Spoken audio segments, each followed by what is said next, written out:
ದೇವನಾಮಕ್ಕೆ ಸ್ತೋತ್ರವಾಗಲಿ. ಈ ಪರಿಶುದ್ಧ ದಿನದಲ್ಲಿ ಮತ್ತು ದಾವರ್ತಿ ದೇವರ ಸನ್ನಿಧಾನದಲ್ಲಿ ದೇವರನ್ನು ಆರಾಧಿಸುವುದಕ್ಕೆ ದೇವರು ನಮ್ಮ ಜೀವಿತದಲ್ಲಿ ಈ ಒಂದು ಸಂದರ್ಭವನ್ನು ಅವಕಾಶವನ್ನು ಕೊಟ್ಟಿದ್ದಕ್ಕಾಗಿ ದೇವರಿಗೆ ಸ್ತೋತ್ರ ಮಾಡೋಣ. ಇಂದಿನ ಆರಾಧನೆಯನ್ನು ನಾವು ಪ್ರಾರ್ಥನೆಯೊಂದಿಗೆ ಪ್ರಾರಂಭಿಸುವ. ಸರ್ವಶಕ್ತನಾದ ದೇವರೇ, ಈ ಪರಿಶುದ್ಧ ದಿನಕ್ಕಾಗಿ ಸ್ತೋತ್ರ. ಮತ್ತೊಂದು ಆವರ್ತಿ ನಿಮ್ಮ ಸನ್ನಿಧಾನಕ್ಕೆ ನಾವು ಸೇರಿ ಬರುವಂತೆ ಕೃಪೆ ಮಾಡಿದ್ದಿ ಕರ್ತನೆ. ಈ ಒಂದು ದಿನವನ್ನ, ಈ ಒಂದು ವಾರದ ಪ್ರಾರಂಭ ಸಮಯವನ್ನ ನಮ್ಮ ಜೀವಿತದಲ್ಲಿ ಕೊಟ್ಟಿದ್ದಕ್ಕಾಗಿ ನಿಮಗೆ ಸ್ತೋತ್ರ. ಪ್ರತ್ಯೇಕವಾಗಿ ನಿಮ್ಮನ್ನು ಆರಾಧಿಸುವಂತಹ ಈ ಒಂದು ದಿನ ನಮ್ಮ ಜೀವಿತದಲ್ಲಿ ನೀನು ದಾನವಾಗಿ ಕೊಟ್ಟಿದ್ದಕ್ಕಾಗಿ ವಂದನೆಗಳನ್ನು ಸಲ್ಲಿಸ್ತಾ ಇದ್ದೇವೆ. ಹೌದು ಕರ್ತನೆ, ದಾವೀದನು ಹೇಳಿದ ರೀತಿಯಲ್ಲಿ ಯೆಹೋವನ ಮಂದಿರಕ್ಕೆ ಹೋಗೋಣ ಬಾ ಎಂದು ಜನರು ನನ್ನನ್ನು ಕರೆದಾಗ ನನಗೆ ಸಂತೋಷವಾಯಿತು. ಯೆರೂಸಲೇಮೇ, ನಮ್ಮ ಕಾಲುಗಳು ನಿಮ್ಮ ಬಾಗಿಲುಗಳ ಬಳಿಯಲ್ಲಿ ಸೇರಿರುತ್ತವಲ್ಲ ಎಂಬುದಾಗಿ ದಾವೀದನು ಆಡಿದ ರೀತಿಯಲ್ಲಿ ಈ ಮುಂಜಾನೆಯಲ್ಲಿ ಮತ್ತೊಂದು ಆವರ್ತಿ ನಿಮ್ಮ ಆಲಯದಲ್ಲಿ ನಾವು ಒಟ್ಟಾಗಿ ಸೇರಿ ಬಂದು ನಿಮ್ಮನ್ನು ಆರಾಧಿಸಿ, ನಿಮ್ಮನ್ನು ಸ್ತುತಿಸಿ, ನಿಮ್ಮನ್ನು ಮಹಿಮೆ ಪಡಿಸುವಂತೆ ನಮ್ಮ ಜೀವಿತದಲ್ಲಿ ನೀನು ಕೊಟ್ಟಂತಹ ಈ ಒಂದು ಸಮಯಕ್ಕಾಗಿ ಸ್ತೋತ್ರ. ಈ ಮುಂಜಾನೆಯಲ್ಲಿ ಕರ್ತನೆ, ನಮ್ಮನ್ನು ಸಂಪೂರ್ಣವಾಗಿ ನಿಮ್ಮ ಕರಗಳಿಗೆ ಸಮರ್ಪಿಸ್ತಾ ಇದ್ದೇವೆ. ಆಶೀರ್ವದಿಸು.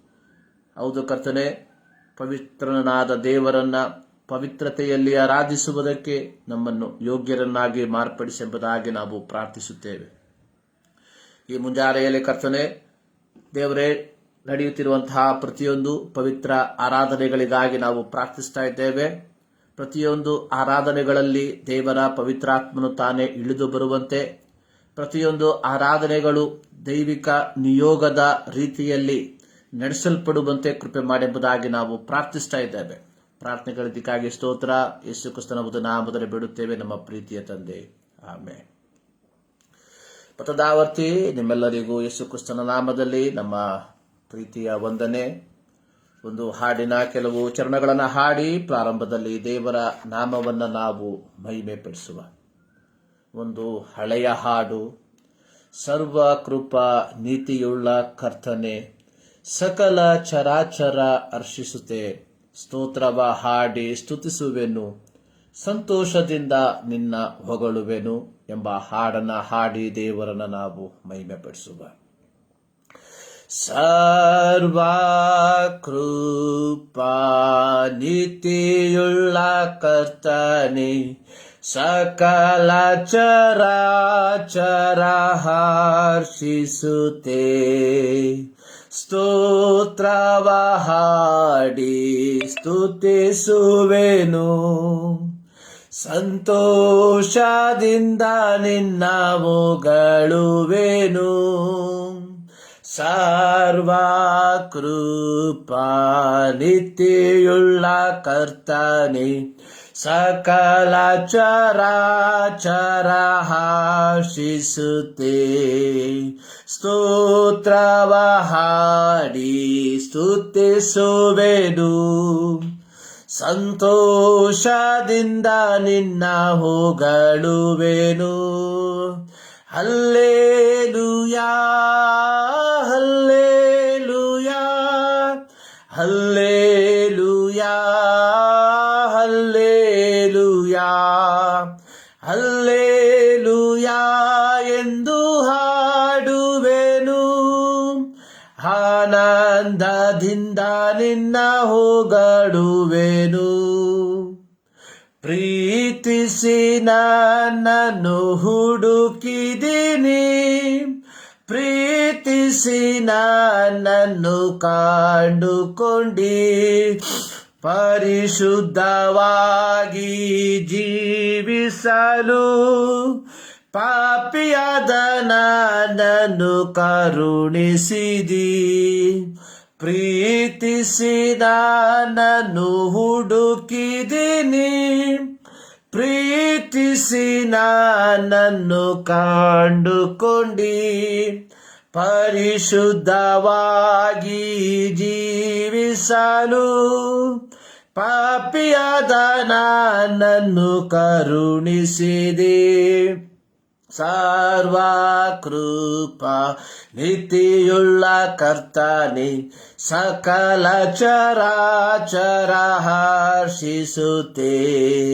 ಸ್ತೋತ್ರವ ಹಾಡಿ ಸ್ತುತಿಸುವೆನು, ಸಂತೋಷದಿಂದ ನಿನ್ನ ಹೊಗಳುವೆನು. Hallelujah hallelujah hallelujah hallelujah hallelujah ಎಂದು ಆಡುವೆನು. ಆನಂದದಿಂದ ನಿನ್ನ ಹೊಗಳುವೆನು. ಪ್ರಭುವೇ ನೀ ಕೊಟ್ಟ ನಿರೀಕ್ಷೆಯಲ್ಲಿ ಸಾಗುವೆನ ವಿಶ್ವಾಸದಲ್ಲಿ. ಅಡ್ಡ ಬಿದ್ದು ನಿನ್ನ ಪಾದಕ್ಕೆ ಸಲ್ಲಿಸುವೆ ಆರಾಧನೆ. ಪ್ರಭುವೇ ನೀ ಕೊಟ್ಟ ನಿರೀಕ್ಷೆಯಲ್ಲಿ ಸಾಗುವೆನ ವಿಶ್ವಾಸದಲ್ಲಿ. ಅಡ್ಡ ಬಿದ್ದು ನಿನ್ನ ಪಾದಕ್ಕೆ ಸಲ್ಲಿಸುವೆ ಆರಾಧನೆ. ಸರ್ವ ಕೃಪಾ ನೀತಿಯುಳ್ಳ ಕರ್ತನೆ, ಸಕಲ ಚರಾಚರ ಹರ್ಷಿಸುತ್ತೆ. ಸ್ತೋತ್ರವ ಹಾಡಿ ಸ್ತುತಿಸುವೆನು, ಸಂತೋಷದಿಂದ ನಿನ್ನ ಹೊಗಳುವೆನು. ಸರ್ವ ಕೃಪಾ ನಿತ್ಯುಳ್ಳ ಕರ್ತನೆ, ಸಕಲ ಚರಾಚರ ಹರ್ಷಿಸುತ್ತೆ. ಸ್ತೋತ್ರವ ಹಾಡಿ ಸ್ತುತಿಸುವೆನು, ಸಂತೋಷದಿಂದ ನಿನ್ನ ಹೊಗಳುವೆನು. Hallelujah hallelujah hallelujah hallelujah hallelujah ಎಂದು ಆಡುವೆನು. ಆನಂದದಿಂದ ನಿನ್ನ ಹೊಗಳುವೆನು. Hallelujah hallelujah hallelujah hallelujah hallelujah ಎಂದು ಆಡುವೆನು. ಆನಂದದಿಂದ ನಿನ್ನ ಹೊಗಳುವೆನು. ಹಲ್ಲೇಲೂಯಾ. ಸರ್ವ ಕೃಪಾ ನೀತಿಯುಳ್ಳ ಕರ್ತನೆ, ಸಕಲ ಚರಾಚರ ಹರ್ಷಿಸುತ್ತೆ. ಸ್ತೋತ್ರವ ಹಾಡಿ ಸ್ತುತಿಸುವೆನು, ಸಂತೋಷದಿಂದ ನಿನ್ನ ಹೊಗಳುವೆನು. ಪ್ರೀತಿಸಿ ನನ್ನನ್ನು ಹುಡುಕಿದಿ ನೀ, ಪ್ರೀತಿಸಿ ನನ್ನನ್ನು ಕಂಡುಕೊಂಡಿ. ಪರಿಶುದ್ಧವಾಗಿ ಜೀವಿಸಲು ಪಾಪಿಯಾದ ನನ್ನನ್ನು ಕರೆದಿರುವಿ. ಪ್ರಭುವೇ ನೀ ಕೊಟ್ಟ ನಿರೀಕ್ಷೆಯಲ್ಲಿ ಸಾಗುವೆ ನಾ ವಿಶ್ವಾಸದಲ್ಲಿ. ಅಡ್ಡ ಬಿದ್ದು ನಿನ್ನ ಪಾದಕ್ಕೆ ಸಲ್ಲಿಸುವೆ ಆರಾಧನೆ. ಅತ್ಯಂತ ಅರ್ಥಗರ್ಭಿತವಾದ ದೇವರನ್ನ ಆರಾಧಿಸುವಂತಹ ಒಂದು ಗೀತೆ. ಇದರ ರಚನೆ ಯಾರೆಂಬುದಾಗಿ ನಮಗೆ ಗೊತ್ತಿಲ್ಲ. ನಮ್ಮ ಚಿಕ್ಕ ಪ್ರಾಯಗಳಲ್ಲಿ ಇಂತಹ ಹಾಡುಗಳನ್ನು ಹಾಡಿ ದೇವರನ್ನು ಆರಾಧಿಸುವಂಥದ್ದನ್ನು ನಾನು ನೆನಪಿಸಿಕೊಳ್ಳುತ್ತೇನೆ. ಕಳೆದ ರಾತ್ರಿ ಈ ಒಂದು ಹಾಡು ನನ್ನ ಮನಸ್ಸಿಗೆ ಬಂದದರ ಫಲವಾಗಿ ಈ ಮುಂಜಾನೆಯಲ್ಲಿ ಈ ಒಂದು ಹಾಡನ್ನು ಹಾಡಿ ದೇವರನ್ನು ಮಹಿಮೆಪಡಿಸುವುದಕ್ಕೆ ದೇವರು ಕೃಪೆ ಮಾಡಿದ್ದಾನೆ. ದೇವರಿಗೆ ಕೃತಜ್ಞತೆಯನ್ನು ಸಲ್ಲಿಸುವಂತವನಾಗಿದ್ದೇನೆ. ನೋಡಿ, ಸಕಲ ಚರಾಚರಗಳು ಆತನನ್ನು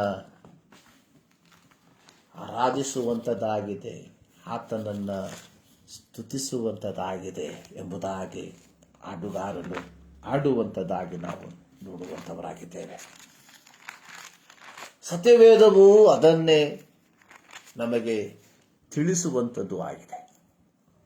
19ನೇ ಕೀರ್ತನೆಯನ್ನು ನಾವು ಕಲಿಯುವಂತಹ ಸಂದರ್ಭದಲ್ಲಿ ದಾವೀದನು ದೇವರ ಸೃಷ್ಟಿಯನ್ನ ನೋಡಿ, ದೇವರ ಸೃಷ್ಟಿಯ ಮಹಿಮೆಯನ್ನು ನೋಡಿ ಆತನು ಹಾಡುವಂಥದ್ದು, ಆಕಾಶವು ದೇವರ ಪ್ರಭಾವವನ್ನ ಪ್ರಚುರಪಡಿಸುತ್ತದೆ, ಗಗನವು ಆತನ ಕೈ ಕೆಲಸವನ್ನ ತಿಳಿಸುತ್ತದೆ, ದಿನವು ದಿನಕ್ಕೆ ಪ್ರಕಟಿಸುತ್ತಿರುವುದು, ರಾತ್ರಿಯು ರಾತ್ರಿಗೆ ಅರುಹುತ್ತಿರುವುದು. ಶಬ್ದವಿಲ್ಲ, ಮಾತಿಲ್ಲ, ಅವುಗಳ ಸ್ವರ ಕೇಳಿಸುವುದು ಇಲ್ಲ, ಆದರೂ ಅವುಗಳ ಪ್ರಭುತ್ವವು ಭೂಮಿಯಲ್ಲೆಲ್ಲ ಪ್ರಸರಿಸಿದೆ. ಅವುಗಳ ನುಡಿಗಳು ಲೋಕದ ಕಟ್ಟ ಕಡೆಯವರೆಗೆ ವ್ಯಾಪಿಸಿರುತ್ತದೆ. ಆಕಾಶವು ದೇವರ ಪ್ರಭಾವವನ್ನು ಪ್ರಚುರಪಡಿಸುತ್ತದೆ. ಆದಿಕಾಂಡ ಪುಸ್ತಕವನ್ನು ನಾವು ನೋಡುವಂತಹ ಸಂದರ್ಭದಲ್ಲಿ ತನ್ನ ಸೃಷ್ಟಿಯ ಕಾರ್ಯವನ್ನು ನಾವು ನೋಡುತ್ತೇವೆ.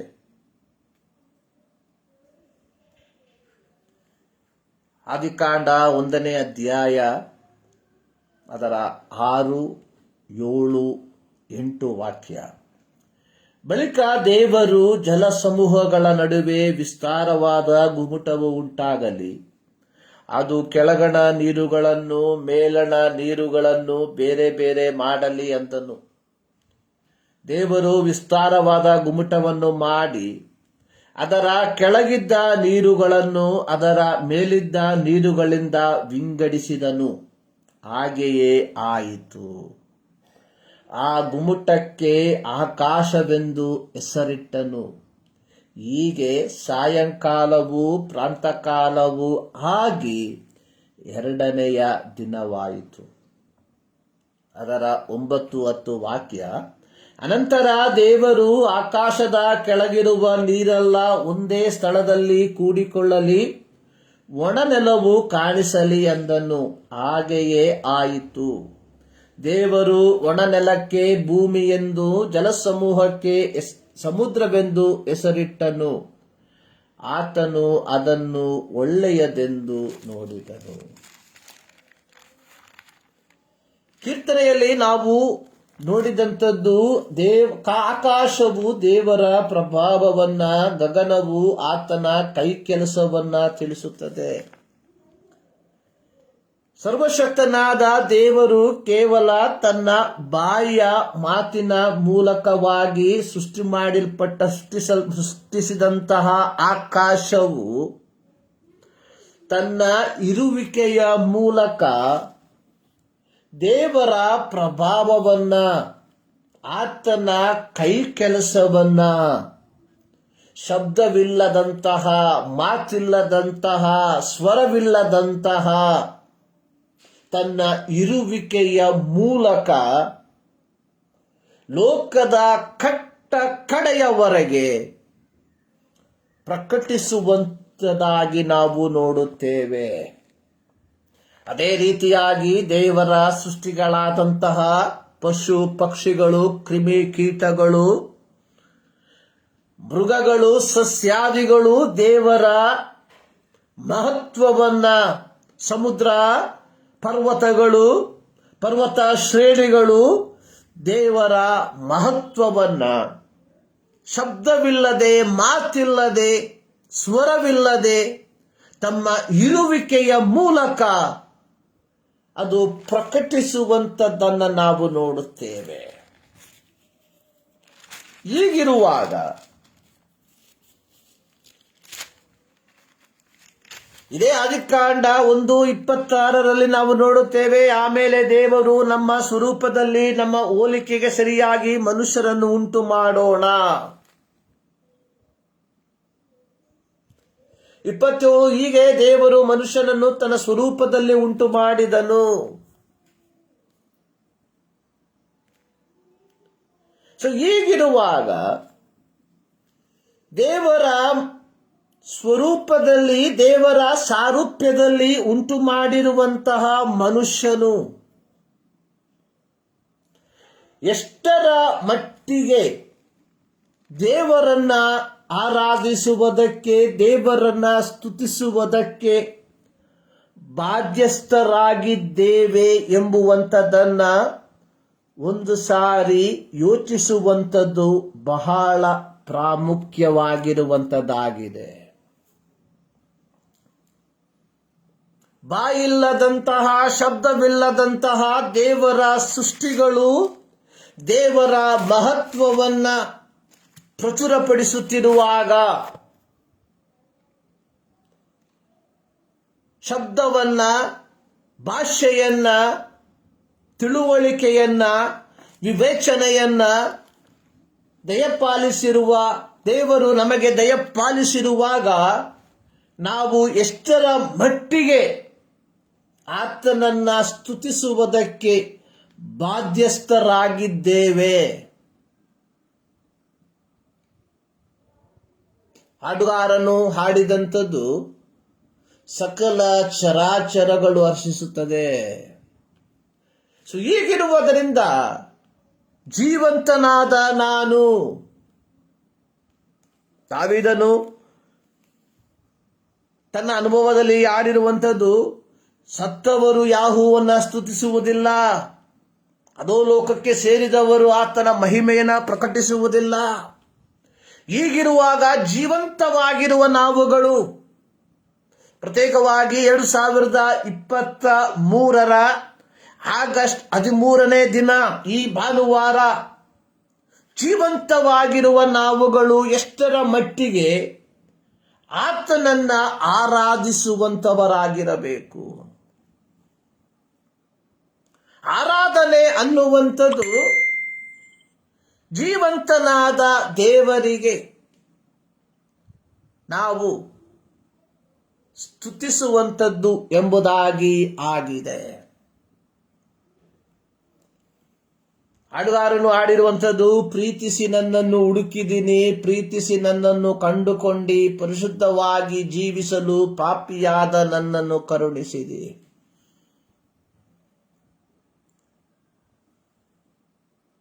ಸೊ ಈ ದೇವರೊಂದಿಗೆ ಯಾವ ಸಂಬಂಧವಿಲ್ಲದೆ, ಯಾವ ಅನ್ಯೋನ್ಯತೆ ಇಲ್ಲದೆ ಇದ್ದಂತಹ ನಮ್ಮನ್ನು ಅಥವಾ ನಮ್ಮ ಪಿತೃಗಳನ್ನು ದೇವರು ಕರೆದು ಬೇರ್ಪಡಿಸಿ ಈ ಪುತ್ರತ್ವದ ಬಾಧ್ಯತೆಗೆ, ಅವಕಾಶಕ್ಕೆ ನಮ್ಮನ್ನ ಕರೆತಂದಿರುವಾಗ ನಾವು ಎಷ್ಟರ ಮಟ್ಟಿಗೆ ಆತನನ್ನ ಸ್ತುತಿಸುವುದಕ್ಕೆ ಬಾಧ್ಯಸ್ಥರಾಗಿದ್ದೇವೆ.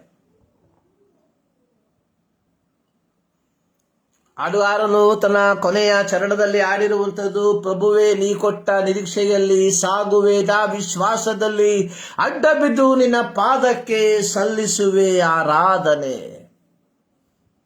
ಈ ಒಂದು ನಿರೀಕ್ಷೆ ಯಾವ ನಿರೀಕ್ಷೆ? ದೇವರ ಮಕ್ಕಳೆಂಬ, ದೇವರ ಮಗನೆಂಬ, ದೇವರ ಮಗಳೆಂಬ ಆ ಒಂದು ನಿರೀಕ್ಷೆಯನ್ನ, ಅದು ಮಾತ್ರವಲ್ಲದೆ ಪರಲೋಕದ ಬಾಧ್ಯತೆ ಎಂಬ ನಿರೀಕ್ಷೆಯನ್ನ ದೇವರು ನಮಗೆ ಕೊಟ್ಟಿರುವಾಗ ನೋಡಿ, ಅಡ್ಡ ಬಿದ್ದು ನಿನ್ನ ಪಾದಕ್ಕೆ ಕಾರಣ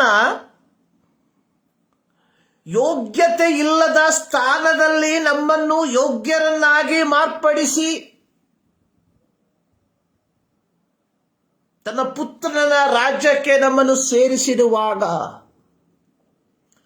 ನಾವು ನಮ್ಮ ಶಿರಸ ವಾಹಿಸಿ ದೇವರನ್ನ ಆರಾಧಿಸುವುದಕ್ಕೆ ಬಾಧ್ಯಸ್ಥರಾಗಿದ್ದೇವೆ ಎಂಬುವಂಥದ್ದನ್ನು ನಾವುಗಳು ಎಂದಿಗೂ ಮರೆಯಬಾರದು. ಆರಾಧನೆ ಎನ್ನುವಂಥದ್ದು ನಾವು ದೇವರಿಗೆ ಕೊಡುವಂತಹ ಏನೋ ಒಂದು ಗಿಫ್ಟ್ ಅಲ್ಲ. ಅನೇಕರು ನೆನೆಸಿರುವಂಥದ್ದು ಆರಾಧನೆ ಎನ್ನುವಂಥದ್ದು ನಾವು ದೇವರಿಗೆ ಸಲ್ಲಿಸುವಂತಹ ಬಹುಮಾನ ಎಂಬುದಾಗಿ. Worship is not A gift. ಆರಾಧನೆ ಎನ್ನುವಂಥದ್ದು ಒಂದು ಬಹುಮಾನವಲ್ಲ. ಆರಾಧನೆ ಎನ್ನುವಂಥದ್ದು ದೇವರು ನಮ್ಮ ಜೀವಿತದಲ್ಲಿ ಮಾಡಿದಂತಹ ಶ್ರೇಷ್ಠವಾದ ಕಾರ್ಯಗಳಿಗಾಗಿ. ಅಂದ್ರೆ ಏನು? ಪಾಪದಿಂದ ನಮ್ಮನ್ನ ಬಿಡುಗಡೆ ಮಾಡಿ ದೇವರ ರಾಜ್ಯಕ್ಕೆ ಬಾಧ್ಯಸ್ಥರನ್ನಾಗಿ ನಮ್ಮನ್ನು ಮಾಡಿರುವಾಗ ಆ ದೇವರ ಉಪಕಾರವನ್ನ ನೆನೆಸಿ ಕೃತಜ್ಞತೆಯಿಂದ ಆತನ ಪಾದಕ್ಕೆ ಅಡ್ಡ ಬೀಳುವಂತದ್ದಾಗಿದೆ ಆರಾಧನೆ. ಆರಾಧನೆ ಎನ್ನುವಂಥದ್ದು ದೇವರಿಂದ ಏನನ್ನಾದರೂ ಹೊಂದಿಕೊಳ್ಳುವುದಕ್ಕೋಸ್ಕರವಾಗಿ ಸಲ್ಲಿಸುವಂತಹ ಒಂದು ಪ್ರಾರ್ಥನೆಯಲ್ಲ. ಅನೇಕರು ನೆನೆಸಿರುವಂಥದ್ದು ಆರಾಧನೆ ಎನ್ನುವಂಥದ್ದು ಭೌತಿಕವಾದ ಕಾರ್ಯಗಳನ್ನು ಹೊಂದಿಕೊಳ್ಳುವುದಕ್ಕಾಗಿ ದೇವರಿಗೆ ಸಲ್ಲಿಸುವಂತಹ ಒಂದು ಮುಡುಪು ಎಂಬುದಾಗಿ. ಇದ್ಯಾವುದೂ ಅಲ್ಲ ಆರಾಧನೆ. ಆರಾಧನೆ ಎನ್ನುವಂಥದ್ದು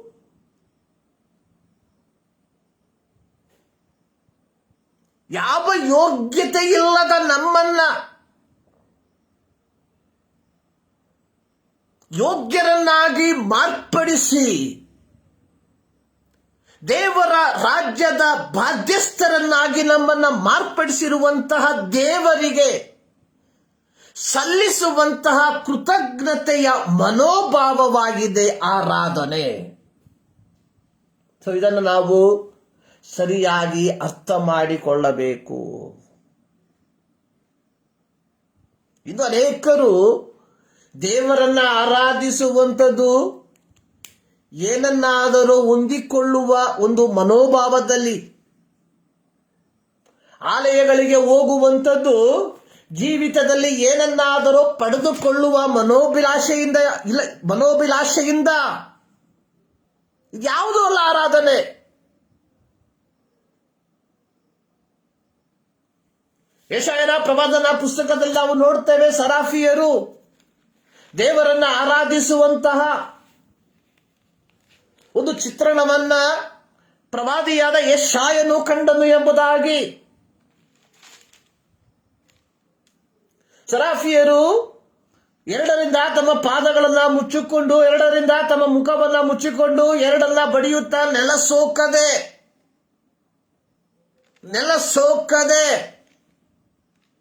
ಸೇನಾಧೀಶ್ವರನಾದ ಯೆಹೋವನು ಪರಿಶುದ್ಧನು ಪರಿಶುದ್ಧನು ಪರಿಶುದ್ಧನು, ಭೂಮಂಡಲವೆಲ್ಲ ಆತನ ಪ್ರಭಾವದಿಂದ ತುಂಬಿದೆ ಎಂದು ಕೂಗಿ ಹೇಳುತ್ತಿದ್ದರು.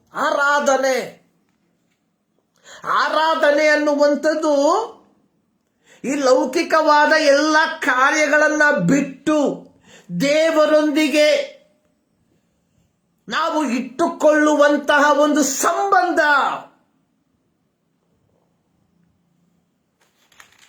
ಈ ಮುಂಜಾನೆಯಲ್ಲಿ ಈ ಆರಾಧನೆಗೆ ಯೋಗ್ಯನಾದ ಕರ್ತನನ್ನ ಆರಾಧಿಸುವುದಕ್ಕೆ ದೇವರು ನಮ್ಮ ಜೀವಿತದಲ್ಲಿ ಸಂದರ್ಭವನ್ನ ಅವಕಾಶವನ್ನ ಕೊಟ್ಟಿರುವಾಗ ನಾವು ಯಾವ ರೀತಿಯಲ್ಲಿ ಆತನನ್ನ ಆರಾಧಿಸುವಂತವರಾಗಿದ್ದೇವೆ. ಕಳೆದ ದಿನ ನಾನು ಚಿಂತಿಸಿದಂತ ಒಂದು ಮಾತು, ಇಂದು ಆರಾಧನೆ ಅನ್ನುವಂಥದ್ದು ಆರಾಧಿಸುವಂತಹ ವ್ಯಕ್ತಿ ತನ್ನದೇ ಆದಂತಹ ಒಂದು ರೀತಿಯಲ್ಲಿ ಆರಾಧಿಸುವಂಥದ್ದಾಗಿ ನಾವು ನೋಡ್ತೇವೆ. ಆದರೆ ಆರಾಧನೆ ಎನ್ನುವಂಥದ್ದು ಸರ್ವಶಕ್ತನಾದ ದೇವರು ನಮಗೆ ಕೊಟ್ಟಿರುವಂತಹ ಮಾದರಿಯಲ್ಲಿ ಆತನನ್ನ ಆರಾಧಿಸುವಂತವರಾಗಿರಬೇಕು.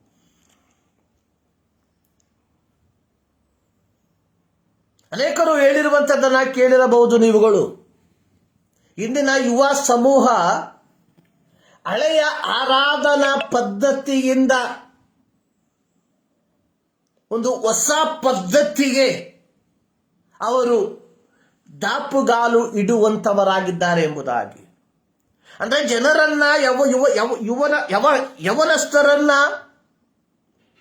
ಸಭೆಯಲ್ಲಿ ಹಿಡಿದಿಟ್ಟುಕೊಳ್ಳುವ ಉದ್ದೇಶದಿಂದ ಇಂದು ಅನೇಕ ಸಭೆಗಳು ದೈವಿಕವಾದ ಆರಾಧನೆಯ ಪದ್ಧತಿಯಿಂದ ಲೌಕಿಕವಾದ ಪದ್ಧತಿಯೊಂದಿಗೆ ಅಥವಾ ಲೌಕಿಕವಾದ ಪದ್ಧತಿಗೆ ಆರಾಧನೆಯನ್ನ ಮಾರ್ಪಡಿಸಿರುವಂತದ್ದಾಗಿ ನಾವು ನೋಡ್ತೇವೆ.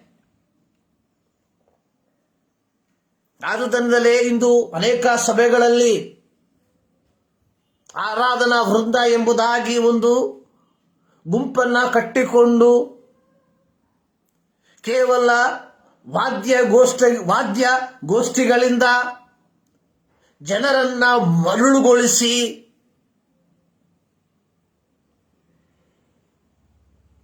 ಅದಕ್ಕೋಸ್ಕರವಾಗಿ ಹೆಚ್ಚಿನ ಸಮಯವನ್ನ ವ್ಯಯ ಮಾಡುವಂಥದ್ದನ್ನು ನಾವು ನೋಡ್ತಾ ಇದ್ದೇವೆ.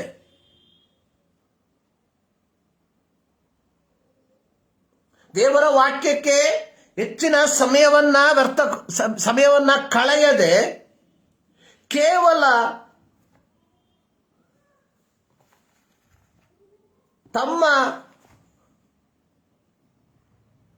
ತಮ್ಮಲ್ಲಿರುವಂತಹ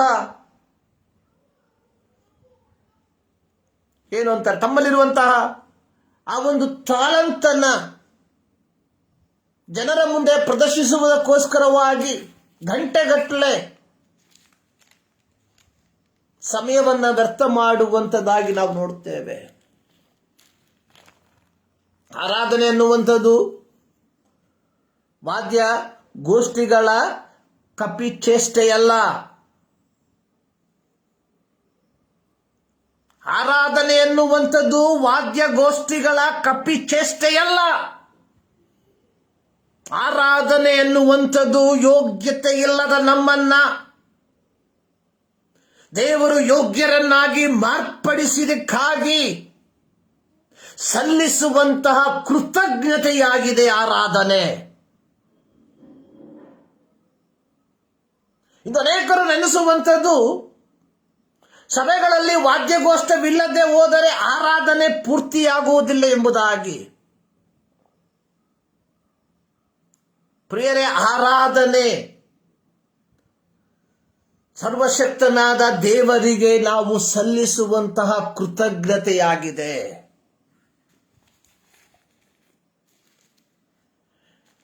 ಕಳೆದ ದಿನದಲ್ಲಿ ದೇವರ ವಾಕ್ಯವನ್ನ ಧ್ಯಾನ ಮಾಡಿದಂತಹ ಸಂದರ್ಭದಲ್ಲಿ ನನ್ನ ಮನಸ್ಸಿಗೆ ಬಂದಂತಹ ಒಂದು ಚಿಂತೆ,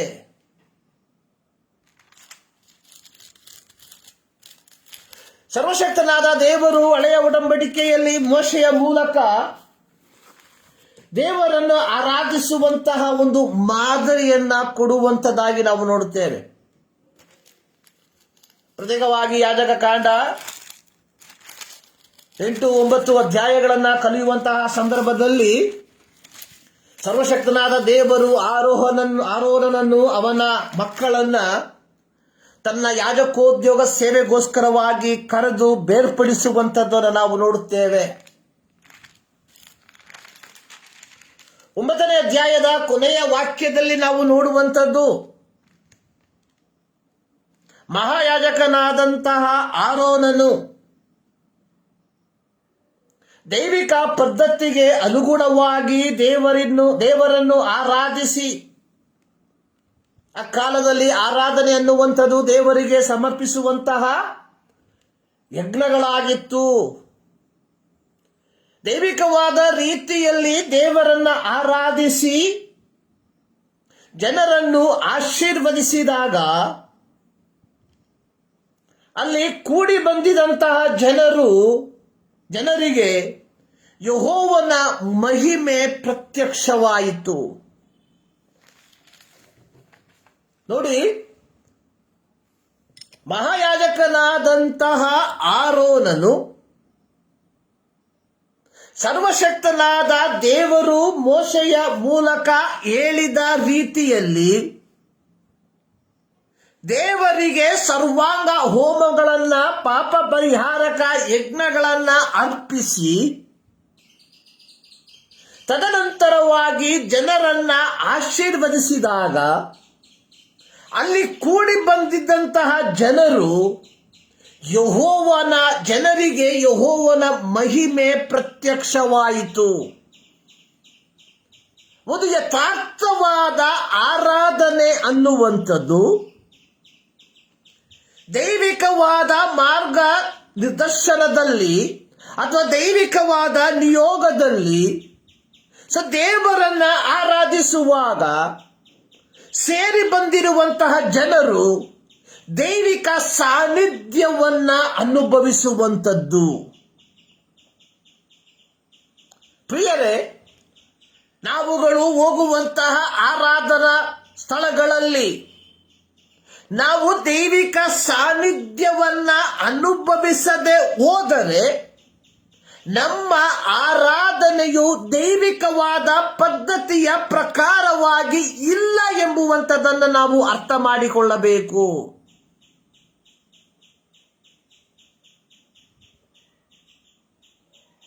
ಎಲ್ಲೋ ಓದಿದಂತಹ ಒಂದು ಸಂಭವ.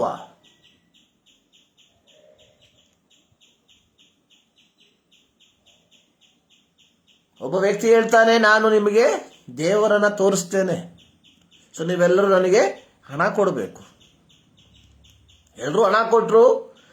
ಆ ವ್ಯಕ್ತಿ ಹೇಳ್ತಾನೆ, ಇಂಥ ದಿನ ನೀವು ಇಂಥ ಕಡೆ ಬನ್ನಿ, ನಾನು ದೇವರನ್ನ ತೋರಿಸ್ತೀನಿ, ಆದರೆ ನೀವೆಲ್ಲರೂ ಮಡಿವಂತರಾಗಿರಬೇಕು.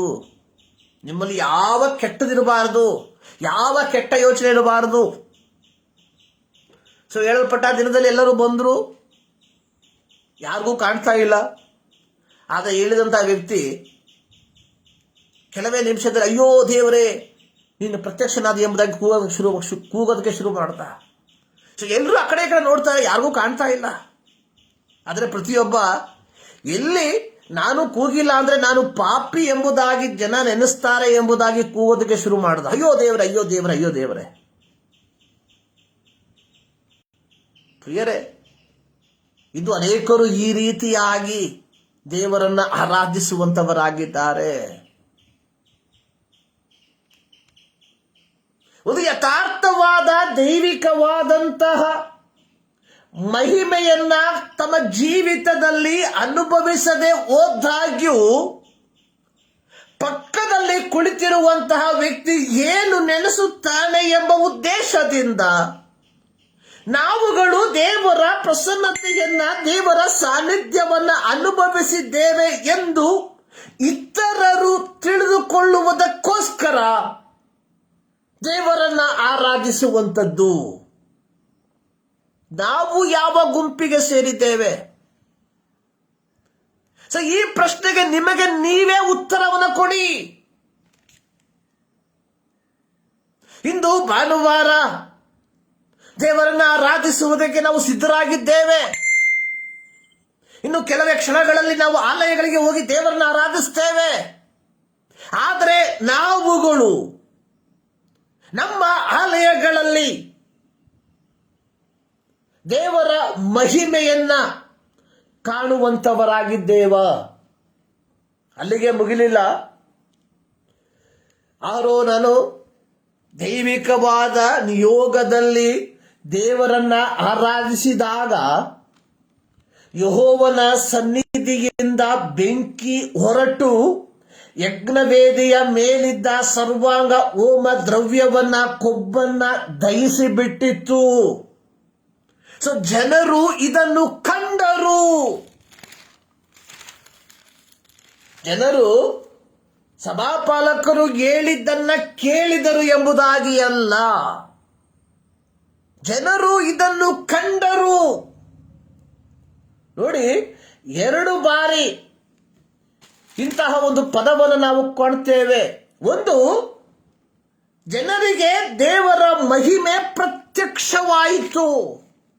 ಸೊ 2, ಯಜ್ಞವೇದಿಯ ಮೇಲಿದ್ದ ಕೊಬ್ಬನ್ನು ಯೆಹೋವನ ಸನ್ನಿಧಿಯಿಂದ ಹೊರಟು ಬಂದ ಬೆಂಕಿಯು ದಹಿಸುವುದನ್ನ ಕಂಡರು. ಆಗ ಜನರು ಉತ್ಸಾಹದಿಂದ ಆರ್ಭಟಿಸಿ ಯೆಹೋವನಿಗೆ ಅಡ್ಡ ಬಿದ್ದು ನಮಸ್ಕರಿಸಿದರು. ದೈವಿಕ ನಿಯೋಗದಲ್ಲಿ ಅಥವಾ ದೈವಿಕವಾದ ಪದ್ಧತಿಯಲ್ಲಿ ಆರಾಧನೆಯನ್ನ ಸಮರ್ಪಿಸಿದರೆ ಸಂಭವಿಸುವಂತಹ ಕಾರ್ಯ ಇದು ಹಳೆಯ ಒಡಂಬಡಿಕೆಯಲ್ಲಿ. ಆದರೆ 10ನೇ ಅಧ್ಯಾಯ, ಯಾಜಕಕಾಂಡ 10ನೇ ಅಧ್ಯಾಯ, ಇದೇ ಆರೋನನ ಪ್ರಾರಂಭದ 2 ಮಕ್ಕಳು ನಾದಾಬ್ ಮತ್ತು ಅಬಿಹು, ಅವರು ಯೆಹೋವನು ಆಜ್ಞಾಪಿಸದೇ ಇದ್ದ ಬೇರೆ ಬೆಂಕಿಯನ್ನ ಇಟ್ಟು ಅದರ ಮೇಲೆ ಧೂಪ ದ್ರವ್ಯವನ್ನು ಹಾಕಿ ಆತನ ಸನ್ನಿಧಿಯಲ್ಲಿ ಸಮರ್ಪಿಸಲಾಗಿ, ಅಂದ್ರೆ ದೈವಿಕವಾದ ನಿದರ್ಶನಕ್ಕೆ ವಿಪರೀತವಾಗಿ ಅಥವಾ ವಿರುದ್ಧವಾಗಿ ದೇವರನ್ನ ಆರಾಧಿಸುವುದಕ್ಕೆ ಪ್ರಾರಂಭಿಸಿದಾಗ, ಆಗಲೂ ದೇವರ ಸನ್ನಿಧಿಯಿಂದ ಬೆಂಕಿ ಹೊರಟು ಬಂದಿತ್ತು. ಆ ಬೆಂಕಿ ಅವರ ಆರಾಧನೆಯನ್ನ ಸ್ವೀಕರಿಸುವುದಕ್ಕಾಗಿ ಅಲ್ಲ, ಬದಲಾಗಿ ವಿಭಿನ್ನವಾಗಿ ದೈವಿಕ ಪದ್ಧತಿಗೆ ವಿರುದ್ಧವಾಗಿ ದೇವರನ್ನು ಆರಾಧಿಸಿದಂತಹ ಆ ಇಬ್ಬರನ್ನ ದಹಿಸುವುದಕ್ಕಾಗಿ. ಸರಿಯಾದ ಆರಾಧನೆ, ಸರಿಯಿಲ್ಲದ ಆರಾಧನೆ. ಹೊಸ ಒಡಂಬಡಿಕೆಯ ಕಾಲದಲ್ಲಿ ಅಥವಾ ಈ ಕೃಪೆಯ ಕಾಲದಲ್ಲಿ ಜೀವಿಸುತ್ತಿರುವಂತಹ ನಮಗೆ ತಕ್ಷಣವಾಗಿ ಯೆಹೋವನ ಸನ್ನಿಧಿಯಿಂದ ಬೆಂಕಿ ಬಂದು ನಮ್ಮನ್ನು ದಹಿಸದೆ ಹೋದಾಗ್ಯೂ ವಿಭಿನ್ನವಾಗಿ ಅಥವಾ ದೈವಿಕವಾದ ಪದ್ಧತಿಗೆ ವಿಭಿನ್ನವಾಗಿ ದೇವರನ್ನ ಆರಾಧಿಸುವಂತವರಿಗೆ ಒಂದು ಬೆಂಕಿ ಸಿದ್ಧವಾಗಿದೆ ಎಂಬುವಂಥದ್ದನ್ನ ನಾವುಗಳು ಮರೆಯಬಾರದು. ಇಂದು ಏನು ಆಗದೆ ಇರಬಹುದು, ಇವತ್ತು ನಮಗೆ ಯಾವ ತೊಂದರೆ ಇಲ್ಲದೆ ಇರಬಹುದು, ಇವತ್ತು ಆರ್ಥಿಕವಾಗಿ ನಾವು ಸದೃಢರಾಗಿರಬಹುದು. ಆದರೆ ನನ್ನನ್ನು ಕೇಳುವಂತ ಪ್ರಿಯ ದೇವ ಜನರೇ, ದೈವಿಕ ಪದ್ಧತಿಗಳಿಗೆ ವಿಭಿನ್ನವಾಗಿ ನಾವುಗಳು ದೇವರನ್ನ ಆರಾಧಿಸುವಂತವರಾಗಿದ್ದರೆ, ನನಗಾಗಿ ನಿನಗಾಗಿ ಒಂದು ಬೆಂಕಿ ಸಿದ್ಧವಾಗಿದೆ. ಅದನ್ನ ನಾನು ಮರೆಯಬಾರದು. ಆರಾಧನೆ ದೈವಿಕ ನಿಯೋಗಕ್ಕೆ ಅನುಗುಣವಾಗಿ ಆಗಿರಬೇಕು. ಪ್ರಿಯರೇ, ಕಳೆದ ದಿನ ಇಡೀ ಪ್ರಪಂಚ ಅಂತಾರಾಷ್ಟ್ರೀಯ ಯುವ ದಿನವನ್ನ ಆಚರಣೆ ಮಾಡಿತು. ಅಂತಾರಾಷ್ಟ್ರೀಯ ಯುವ ದಿನಾಚರಣೆ ಪ್ರತಿ ವರ್ಷ ಆಗಸ್ಟ್ ತಿಂಗಳ 12ನೇ ತಾರೀಕು ಇಂಟರ್ನ್ಯಾಷನಲ್ ಯೂತ್ ಡೇ. ಸೊ ಇಂದು ಆಚರಣೆ ಮಾಡ್ತಾ ಇದ್ದಾರೆ. ಸೊ ಇದರ ಒಂದು ಉದ್ದೇಶ ಅನ್ನುವಂಥದ್ದು ಯುವಕರನ್ನ ಮುನ್ನೆಲೆಗೆ ತರುವುದಕ್ಕಾಗಿ, ದೇಶದ ಆರ್ಥಿಕತೆಯಲ್ಲಿ, ದೇಶದ ಕಟ್ಟುವಿಕೆಯಲ್ಲಿ ಯುವಕರನ್ನ ಮುನ್ನೆಲೆಗೆ ತರುವುದಕ್ಕಾಗಿ ಯುನೈಟೆಡ್ ನೇಷನ್ ಈ ಒಂದು ದಿನವನ್ನ ಅಂತಾರಾಷ್ಟ್ರೀಯ ಯುವ ದಿನವಾಗಿ ಆಚರಿಸ್ತಾ ಇದ್ದಾರೆ. ಸೊ ಈಗಿನ ಒಂದು ಲೆಕ್ಕಾಚಾರದ ಪ್ರಕಾರ ಇಡೀ ಪ್ರಪಂಚದ ಒಟ್ಟು ಜನಸಂಖ್ಯೆಯಲ್ಲಿ ಅರ್ಧದಷ್ಟು ಯುವ ಜನರಿದ್ದಾರೆ ಎಂಬುದಾಗಿ. ಅರ್ಧದಷ್ಟು ಯುವ ಜನರು. ಸೊ ಇನ್ನೊಂದು ಮಾಹಿತಿಯ ಪ್ರಕಾರ ಅಥವಾ ಸೆನ್ಸಸ್ ಪ್ರಕಾರ 2030 ಒಳಗೆ, ಈಗ 2023, ಇನ್ನು 7 ವರ್ಷದಲ್ಲಿ ಒಟ್ಟು ಜನಸಂಖ್ಯೆಯ 57% ಯುವಕರು ಇರುತ್ತಾರೆ ಎಂಬುವಂಥದ್ದಾಗಿದೆ.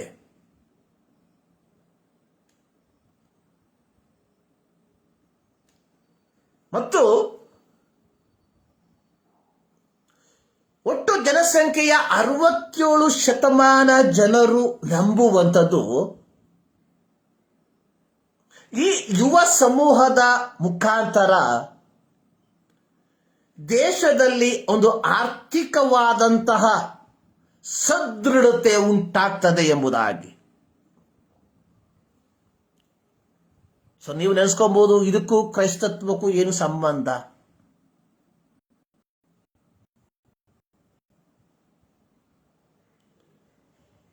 ಅಂದರೆ ಯುವ ಸಮೂಹ ಇಂದು ಪ್ರಪಂಚದ ಒಂದು ಶಕ್ತಿಯಾಗಿ ಮಾರ್ಪಟ್ಟಿರುವಂಥದ್ರಲ್ಲಿ ಯಾವ ಸಂಶಯವೂ ಇಲ್ಲ.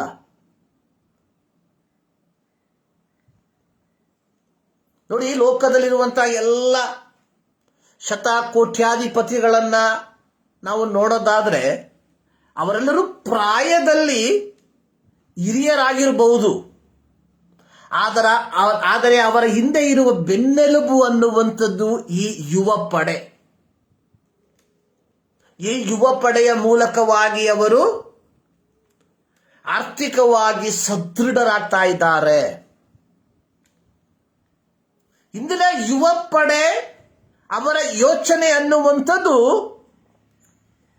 ಅತ್ಯಂತ ಮಿಗಿಲಾಗಿರುವಂಥದ್ದಾಗಿದೆ. ಸೊ ಯಾವ ರೀತಿಯಾಗಿ ತಮ್ಮ ವ್ಯಾಪಾರವನ್ನ, ತಮ್ಮ ವ್ಯವಹಾರವನ್ನ ಸದೃಢಪಡಿಸಿಕೊಳ್ಳಬಹುದು ಎಂಬುವಂಥದ್ರಲ್ಲಿ ಈ ಯುವ ಪಡೆ ಮುಂಚೂಣಿಯಲ್ಲಿ ಇರುವಂಥದ್ದಾಗಿ ನಾವು ನೋಡ್ತೇವೆ. ರಾಜಕೀಯದಲ್ಲೂ ಸಹ ನಾವು ನೋಡ್ತೇವಲ್ಲ, ಪ್ರತ್ಯೇಕವಾಗಿ ನಮ್ಮ ದೇಶದಲ್ಲಿ ಅನೇಕ ವ್ಯಕ್ತಿಗಳ ಹೆಸರು ನಾವು ಕಾಣ್ತೇವೆ. ಸೊ ಅವರುಗಳ ಒಂದೊಂದು ತೀರ್ಮಾನಗಳು ರಾಜಕೀಯ ಪಕ್ಷಗಳನ್ನ ತಮ್ಮ ಅಧಿಕಾರಕ್ಕೆ ತರುವಂಥದ್ರಲ್ಲಿ ದೊಡ್ಡ ಪಾತ್ರವನ್ನು ವಹಿಸಿದೆ ಎಂಬುದಾಗಿ. ಪ್ರತ್ಯೇಕವಾಗಿ ಅವರು ಮಾಡುವಂತಹ ಒಂದೊಂದು ಕಾರ್ಯಗಳು ಅದು ಯುವ ಸಮೂಹವನ್ನು ತಲುಪಿ ಅವರುಗಳು ಅದನ್ನು ಮತವಾಗಿ ಪರಿವರ್ತಿಸುವುದರಲ್ಲಿ ಅವರು ಜಯಾಳಿಗಳಾಗಿದ್ದಾರೆ ಎಂಬುವಂಥದ್ದನ್ನ ನಾವು ಕಳೆದ ವರ್ಷಗಳಿಂದ ನಮ್ಮ ದೇಶದಲ್ಲಿ ನಡೆದಂತಹ ಎಲೆಕ್ಷನ್ ಮೂಲಕವಾಗಿ ನಾವು ತಿಳಿದುಕೊಂಡಿರುವಂತಹ ಒಂದು ಸತ್ಯ. ಸೊ ಇದಕ್ಕೂ ಕ್ರೈಸ್ತತ್ವಕ್ಕೂ ಸಂಬಂಧ ಏನು? ನಾನು ಕಳೆದ ದಿನ ಚಿಂತಿಸಿದಂತಹ ಒಂದು ಚಿಂತೆ ಇದಾಗಿದೆ. ಸುಮಾರು 10-15 ವರ್ಷಗಳ ಹಿಂದೆ ನಮ್ಮ ಸಭೆಗಳಲ್ಲಿ ನಮ್ಮನ್ನು ಪಾಲಿಸುವಂತಹ ಸಭಾಪಾಲಕರುಗಳು ಹೇಳುತ್ತಿದ್ದಂತಹ ಒಂದು ಕತೆ ಇದೆ. ಆ ಕತೆ ಇಷ್ಟೇ: ಅಮೆರಿಕದಲ್ಲಿ, ಇಂಗ್ಲೆಂಡಲ್ಲಿ ಸಭೆಗಳು ಮುಚ್ಚಲ್ಪಡ್ತಾ ಇದೆ. ಕಳೆದ ದಿನದಲ್ಲಿ ನಾನು ನೋಡಿದೆ ಒಂದು ವಿಡಿಯೋ. ಅಮೆರಿಕದಲ್ಲಿ ಅನಿಸುತ್ತೆ ಒಂದು ಕ್ರೈಸ್ತ ಸಭೆಯನ್ನ ಒಂದು ಬಾರ್ ಆಗಿ ಪರಿವರ್ತನೆ ಮಾಡಿದ್ರು. ನಮಗೆ ಕೇಳುವಾಗ ಶಾಕ್ ಆಗ್ತದೆ. ಅಂದ್ರೆ ಪಾಶ್ಚಿಮಾತ್ಯ ದೇಶದಲ್ಲಿರುವಂತಹ ಸಭೆಗಳು ಇಂದು ಮಾರಾಟಕ್ಕಿದೆ. ಅದನ್ನ ಕೊಂಡುಕೊಳ್ಳುವಂಥವರು ಕ್ರೈಸ್ತರಲ್ಲ, ಅಕ್ರೈಸ್ತರಾಗಿರುವಂಥವರು. ಎಲ್ಲೋ ಒಂದು ಕಡೆ ಕ್ರೈಸ್ತ ದೇವಾಲಯವನ್ನ ಒಂದು ಮಾಸ್ಕ್ ಆಗಿ ಪರಿವರ್ತನೆ ಮಾಡರು ಎಂಬುದಾಗಿ ನಾನು ಕೇಳಲ್ಪಟ್ಟಿದ್ದೇನೆ. ಸೊ ಇದಕ್ಕೆ ಕಾರಣ ಏನು ಎಂಬುದಾಗಿ ನಾವು ನೋಡುವುದಾದ್ರೆ, ಅಲ್ಲಿರುವ ಯುವ ಸಮೂಹ ಸಭೆಯೊಂದಿಗೆ, ದೇವರೊಂದಿಗೆ ಬೆನ್ನು ತೋರಿಸಿ ತಮ್ಮದೇ ಆದ ಮಾರ್ಗದಲ್ಲಿ ನಡೆಯುವುದರಿಂದ. ಇದಕ್ಕೆ ಕಾರಣಕರ್ತರು ಯಾರೆಂಬುದಾಗಿ ನಾವು ನೋಡೋದಾದ್ರೆ ಅವರವರ ತಂದೆ ತಾಯಿಗಳು. ಜ್ಞಾನೋಕ್ತಿಗಳ ಪುಸ್ತಕ 22ನೇ ಅಧ್ಯಾಯದಲ್ಲಿ ಜ್ಞಾನಿಗಳಲ್ಲಿ ಜ್ಞಾನಿಯಾದ ಸೊಲೊಮೋನನು ಹೇಳುವಂಥದ್ದು, ನಡೆಯಬೇಕಾದ ಮಾರ್ಗಕ್ಕೆ ತಕ್ಕಂತೆ ಹುಡುಗನನ್ನ ಶಿಕ್ಷಿಸು, ಮುಪ್ಪಿನಲ್ಲಿಯೂ ಓರೆಯಾಗನು. ಸರ್ವಶಕ್ತನಾದ ದೇವರು ಮೋಶೆಯ ಮೂಲಕ ಇಸ್ರಾಯೇಲರಿಗೆ ಹೇಳಿದ್ದೇನೆಂದರೆ, teach them to your children, ನಿಮ್ಮ ಮಕ್ಕಳಿಗೆ ಇದನ್ನು ಬೋಧಿಸಿರಿ. ಯಾವುದನ್ನ? ಯೆಹೋವನ ಧರ್ಮಶಾಸ್ತ್ರವನ್ನ. ನೀವು ಮನೆಯಲ್ಲಿ ಕುಳಿತಿರುವಾಗಲೂ, ದಾರಿಯಲ್ಲಿ ನಡೆಯುವಾಗಲೂ ಇವುಗಳ ಕುರಿತಾಗಿಯೇ ಮಾತಾಡ್ರಿ. ಯಾವುದರ ಕುರಿತಾಗಿ? ಯೆಹೋವನ ಧರ್ಮಶಾಸ್ತ್ರದ ಕುರಿತಾಗಿ. ದಶಾಜ್ಞೆಗಳ ಕುರಿತಾಗಿ, ಯೆಹೋವನು ಇಸ್ರಾಯೇಲರನ್ನು ಐಗುಪ್ತದಿಂದ ಬಿಡುಗಡೆ ಮಾಡಿದರ ಕುರಿತಾಗಿ, 40 ವರ್ಷ ಅವರನ್ನು ಮಾರ್ಗ ನಡೆಸಿದರ ಕುರಿತಾಗಿ ಮಾತಾಡಿ. ಆದರೆ ಕಾಲಗಳು ಬದಲಾಗ್ತಾ ಇದ್ದಂತೆಯೇ ಜನರು ದೇವರ ನಡೆಸುವಿಕೆಯನ್ನ, ತಾವು ಐಗುಪ್ತದಲ್ಲಿ ಅನುಭವಿಸಿದ ಪೀಡನೆಯನ್ನ, ದಾಸತ್ವವನ್ನ ಎಲ್ಲವನ್ನ ಮರೆತು ಬಿಟ್ರು. ಅದು ಅವರಿಗೆ ಒಂದು ರೀತಿ ಅವಮಾನವಾಗಿ ಮಾರ್ಪಡ್ತಾ ಇತ್ತು ಹೇಳೋದಕ್ಕೆ. ಸೊ ಇದರ ಫಲವಾಗಿ ಏನಾಯ್ತು, ಇಸ್ರಾಯೇಲ್ ಮಕ್ಕಳು ಕ್ರಮೇಣ ದೇವರಿಂದ ದೂರ ದೂರ ದೂರ ದೂರ ದೂರ ಹೋಗೋದಕ್ಕೆ ಪ್ರಾರಂಭ ಮಾಡಿದ್ರು. ಇದೇ ಸಂಭವಿಸಿದ್ದು ಪಾಶ್ಚಾತ್ಯ ದೇಶಗಳಲ್ಲಿ.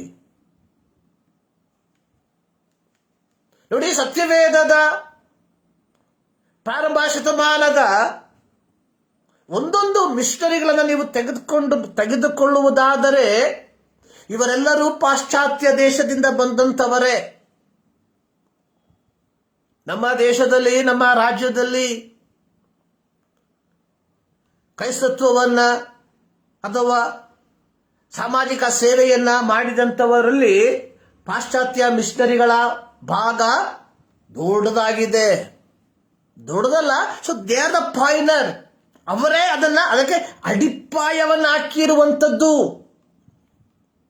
ಇಂದು ನಮ್ಮ ದೇಶದಲ್ಲಿ ಕಾಣುವಂತಹ ವೈದ್ಯಕೀಯ ಲೋಕವಾಗಿರಬಹುದು, ಅಥವಾ ಎಜುಕೇಶನಲ್ ಇನ್ಸ್ಟಿಟ್ಯೂಷನ್ ಆಗಿರಬಹುದು, ಅಥವಾ ಚಾರಿಟಬಲ್ ಆಗಿರಬಹುದು, ಸಮಾಜ ಸೇವೆ ಆಗಿರ್ಬೋದು, ಚಿಲ್ಡ್ರನ್ಸ್ ಹೋಮ್ ಆಗಿರ್ಬೋದು, ಓಲ್ಡ್ ಏಜ್ ಹೋಮ್ ಆಗಿರ್ಬೋದು, ಆಸ್ಪತ್ರೆಗಳಾಗಿರ್ಬೋದು, ಶಾಲೆಗಳಾಗಿರ್ಬೋದು, ಕಾಲೇಜ್ಗಳಾಗಿರ್ಬೋದು, ಮುದ್ರಣ ಪ್ರಿಂಟಿಂಗ್ ಆಗಿರ್ಬೋದು,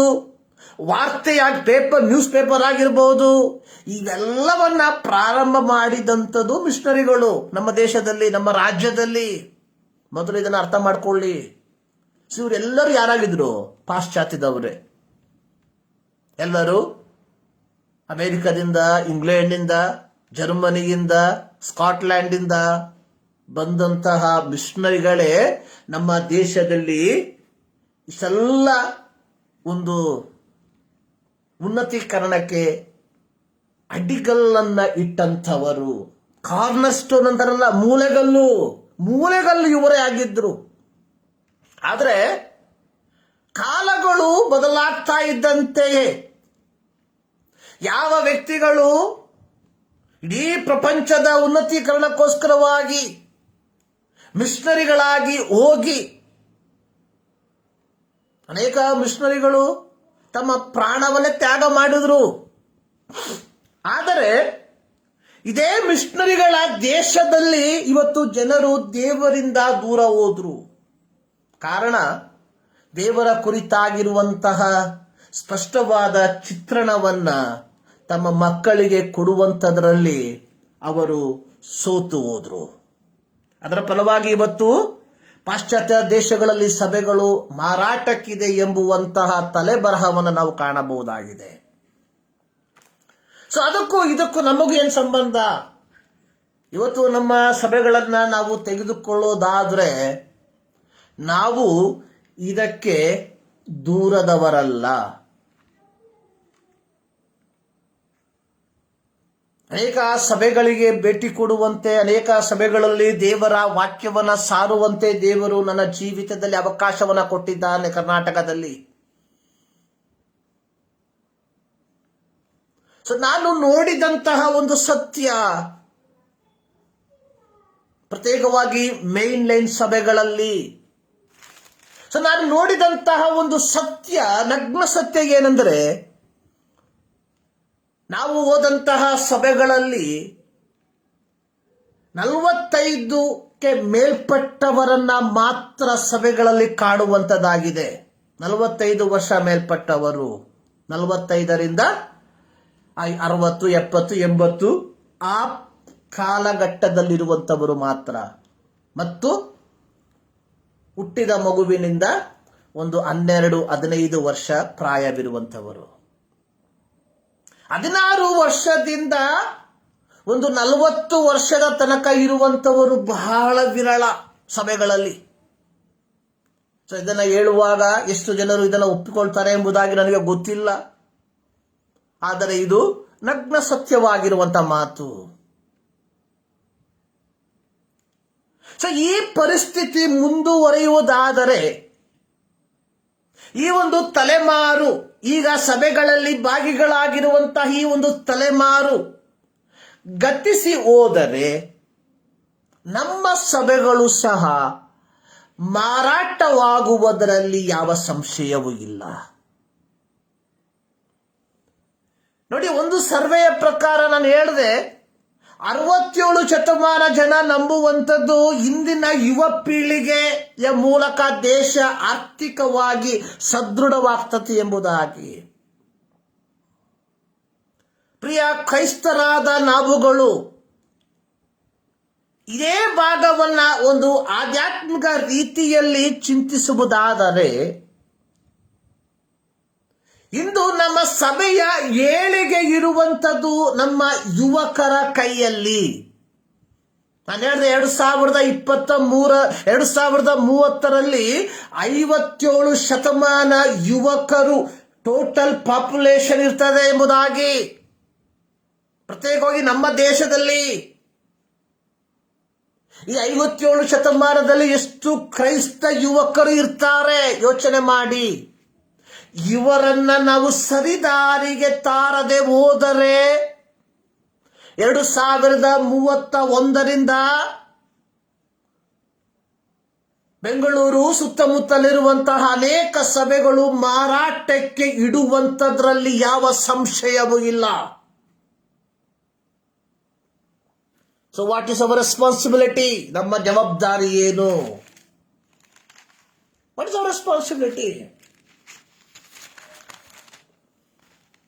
ಯೆಶಾಯನು ಬರೆದ ಪ್ರವಾದನ ಗ್ರಂಥ 6ನೇ ಅಧ್ಯಾಯ ಅದರ 8ನೇ ವಾಕ್ಯ, ಯಾವನನ್ನು ಕಳುಹಿಸಲಿ, ಯಾವನು ನಮಗೋಸ್ಕರ ಹೋಗುವನು ಎಂಬ ಕರ್ತನ ನುಡಿಯನ್ನು ಕೇಳಿ, ಈಗೋ ನಾನಿದ್ದೇನೆ, ನನ್ನನ್ನು ಕಳುಹಿಸು ಅಂದನು. ಅದಕ್ಕೆ ಆತನು, ನೀನು ಈ ಜನರ ಬಳಿಗೆ ಹೋಗಿ, ನೀವು ಕಿವಿಯಾರೆ ಕೇಳಿದರೂ ತಿಳಿಯಬಾರದು, ಕಣ್ಣಾರೆ ಕಂಡು ಗ್ರಹಿಸಬಾರದು ಎಂದು ತಿಳಿಸಿ, ಕಣ್ಣಿಂದ ಕಂಡು ಕಿವಿಯಿಂದ ಕೇಳಿ ಹೃದಯದಿಂದ ಗ್ರಹಿಸಿ ನನ್ನ ಕಡೆಗೆ ತಿರುಗಿಕೊಂಡು ನನ್ನ ಸ್ವಸ್ಥತೆಯನ್ನು ಹೇಗೋ ಹೊಂದದ ಹಾಗೆ ಈ ಜನರ ಹೃದಯಕ್ಕೆ ಕೊಬ್ಬೇರಿಸಿ ಕಿವಿಯನ್ನು ಮಂದ ಮಾಡಿ ಕಣ್ಣಿಗೆ ಅಂಟು ಬಳಿ ಎಂದು ನನಗೆ ಹೇಳಿದನು. ಅದಕ್ಕೆ ನಾನು, ಕರ್ತನೇ, ಇದು ಎಂದಿನ ತನಕ ಎಂದು ಹೇಳಲು ಆತನು, ಯೆಹೋವನು ಜನರನ್ನು ದೂರ ತೊಲಗಿಸಿ ದೇಶದಲ್ಲಿ ಆಳು ಹೆಚ್ಚಿ ಪಟ್ಟಣಗಳು ಜನರಿಲ್ಲದೆ ಮನೆಗಳು ನಿವಾಸಿಗಳಿಲ್ಲದೆ ಧ್ವಂಸವಾಗಿ ಭೂಮಿಯು ತೀರಾ ಹಾಳಾಗುವ ತನಕ ಹೀಗಿರುವುದು ಎಂದು ಹೇಳಿದನು. ಯೆಶಾಯನ ಪ್ರವಾದನ ಗ್ರಂಥ ಇಸ್ರಾಯೇಲರ ಆಧ್ಯಾತ್ಮಿಕವಾದ ಅವನತಿಯ ಸಂದರ್ಭದಲ್ಲಿ ಸರ್ವಶಕ್ತನಾದ ದೇವರು ಪ್ರವಾದಿಯಾದ ಯೆಶಾಯನ ಮೂಲಕವಾಗಿ ಅವರಿಗೆ ತಿಳಿಸುವಂತಹ ಪ್ರವಾದನ ಮಾತುಗಳನ್ನು ನಾವು ನೋಡುತ್ತೇವೆ. 6ನೇ ಅಧ್ಯಾಯ ಪ್ರಾರಂಭವಾಗುವಂಥದ್ದು ಅರಸನಾದ ಉಜ್ಜೀಯನು ಕಾಲವಾದ ವರ್ಷದಲ್ಲಿ ಯೆಹೋವನು ಉನ್ನತೋನ್ನತವಾದ ಸಿಂಹಾಸನದಲ್ಲಿ ಕೂತಿರುವಂಥದ್ದನ್ನ ಯೆಶಾಯನು ಕಾಣುವಂಥದ್ದನ್ನ. ಅದು ಮಾತ್ರವಲ್ಲದೆ ನಾವು ಪ್ರಾರಂಭದಲ್ಲಿ ನಾವು ಹೇಳಿದ್ವಿ, ಸರಾಫಿಯರು ದೇವರನ್ನ ಸ್ತುತಿಸುವಂಥದ್ದು. ಸೊ ಇದನ್ನು ಕಂಡಂತಹ ಯೆಶಾಯನು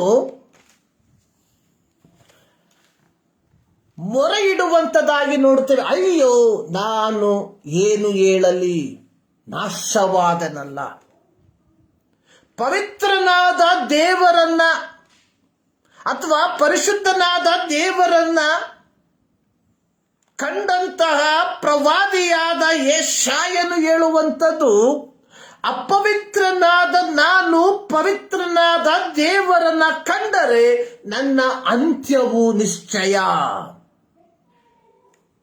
ಆದುದರಿಂದಲೇ ಪ್ರವಾದಿಯಾದ ಯೆಶಾಯನು ಹೇಳುವಂಥದ್ದು, ನೇನು ಹೇಳಲಿ, ನಾಶವಾದನಲ್ಲ, ನಾನು ಹೊಲಸು ತುಟಿಯವನು, I am a unworthy, I am a unholy. ಹೊಲಸು ತುಟಿಯವರ ಮಧ್ಯದಲ್ಲಿ ವಾಸಿಸುವವನು, ನನ್ನ ಸುತ್ತಮುತ್ತಲೂ ಇರುವಂತವರು ಅಪವಿತ್ರರು. ಇಂಥ ನನ್ನ ಕಣ್ಣುಗಳು ರಾಜಾದಿರಾಜನನ್ನು, ಸೇನಾಧೀಶ್ವರನಾದ ಯೆಹೋವನನ್ನು ಕಂಡವು. ಸೊ ಆಗ ಸರಾಫಿಯರಲ್ಲಿ ಒಬ್ಬನು ಒಂದು ಕೆಂಡವನ್ನ ತೆಗೆದುಕೊಂಡು ಬಂದು ನನ್ನ ಬಾಯಿಗೆ ಮುಟ್ಟಿಸಿ, ನಿನ್ನ ದೋಷವು ನೀಗಿತು, ನಿನ್ನ ಪಾಪಕ್ಕೆ ಪ್ರಾಯಶ್ಚಿತ್ತವಾಯಿತು ಅಂದನು. ಅಪವಿತ್ರನಾದಂತಹ ಯೆಶಾಯನು ಪವಿತ್ರನಾದ ದೇವರನ್ನ ಕಂಡಾಗ, ಅಯ್ಯೋ ನಾನು ಅಪವಿತ್ರನು, ಅಪವಿತ್ರರ ಮಧ್ಯದಲ್ಲಿ ವಾಸಿಸುವವನು, ನನ್ನ ಗತಿ ಏನು ಹೇಳಲಿ, ನಾನು ನಾಶವಾದನಲ್ಲ ಎಂಬುದಾಗಿ ಮೊರೆಯಿಟ್ಟಾಗ, ಸರಾಫಿಯರಲ್ಲಿ ಒಬ್ಬನು ಒಂದು ಕೆಂಡವನ್ನ ತಂದು ಅವನ ಬಾಯಿಗೆ ಮುಟ್ಟಿಸಿ ಅವನ ಪಾಪಕ್ಕೆ ಪರಿಹಾರವನ್ನ ಮಾಡಿ ಅವನನ್ನು ಪವಿತ್ರವಾಗಿ ಮಾರ್ಪಡಿಸಿದನು.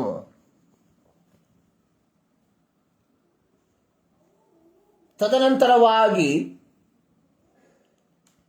ಯಾವನನ್ನು ಕಳುಹಿಸಲಿ, ಯಾವನು ನನಗೋಸ್ಕರ ಹೋಗುವನು ಎಂಬ ಕರ್ತನ ನುಡಿಯನ್ನು ಕೇಳಿದಂತಹ ಯೆಶಾಯನು, ಈಗೋ ನಾನಿದ್ದೇನೆ, ನನ್ನನ್ನು ಕಳುಹಿಸು. ಇದು ಅನೇಕರು ದೇವರ ಸೇವೆಗೆ ಹೋಗುವಂಥದ್ದನ್ನು ನಾವು ನೋಡುತ್ತೇವೆ. ಆದರೆ ಒಂದೇ ಒಂದು ವ್ಯತ್ಯಾಸ, ಹೋಗುವುದಕ್ಕಿಂತ ಮುಂಚೆ ನನಗೇನು ಲಭಿಸುತ್ತದೆ, ಯಾರು ನನಗೆ ಸಪೋರ್ಟ್ ಮಾಡ್ತಾರೆ, ಯಾವುದಾದರೂ ಸಂಘ ಸಂಸ್ಥೆಗಳೊಂದಿಗೆ ಆದರೆ ಪ್ರತಿ ತಿಂಗಳು ನನಗೆ ಸಿಕ್ಕುವಂತಹ ಸಂಬಳವೆಷ್ಟು,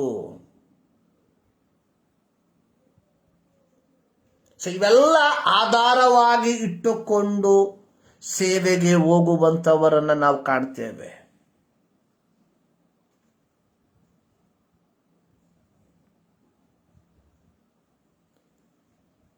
ಸೊ ಇಲ್ಲಿ ಪ್ರವಾದಿಯಾದ ಯೆಶಾಯನು, ಅಪವಿತ್ರನಾಗಿದ್ದ ಯೆಶಾಯನು ಪವಿತ್ರನಾಗಿ ಮಾರ್ಪಟ್ಟಾಗ, ಸೊ ಯಾವನನ್ನು ಕಳುಹಿಸಲಿ, ಯಾವನು ನಮಗೋಸ್ಕರ ಹೋಗುವನು ಎಂಬ ಕರ್ತನ ನುಡಿಯನ್ನು ಕೇಳಿದ ತಕ್ಷಣವಾಗಿ, ಹಿಯರ್ ಐ ಆಮ್, ಇಗೋ ನಾನಿದ್ದೇನೆ, ಸೆಂಡ್ ಮೀ, ನನ್ನನ್ನ ಕಳುಹಿಸು.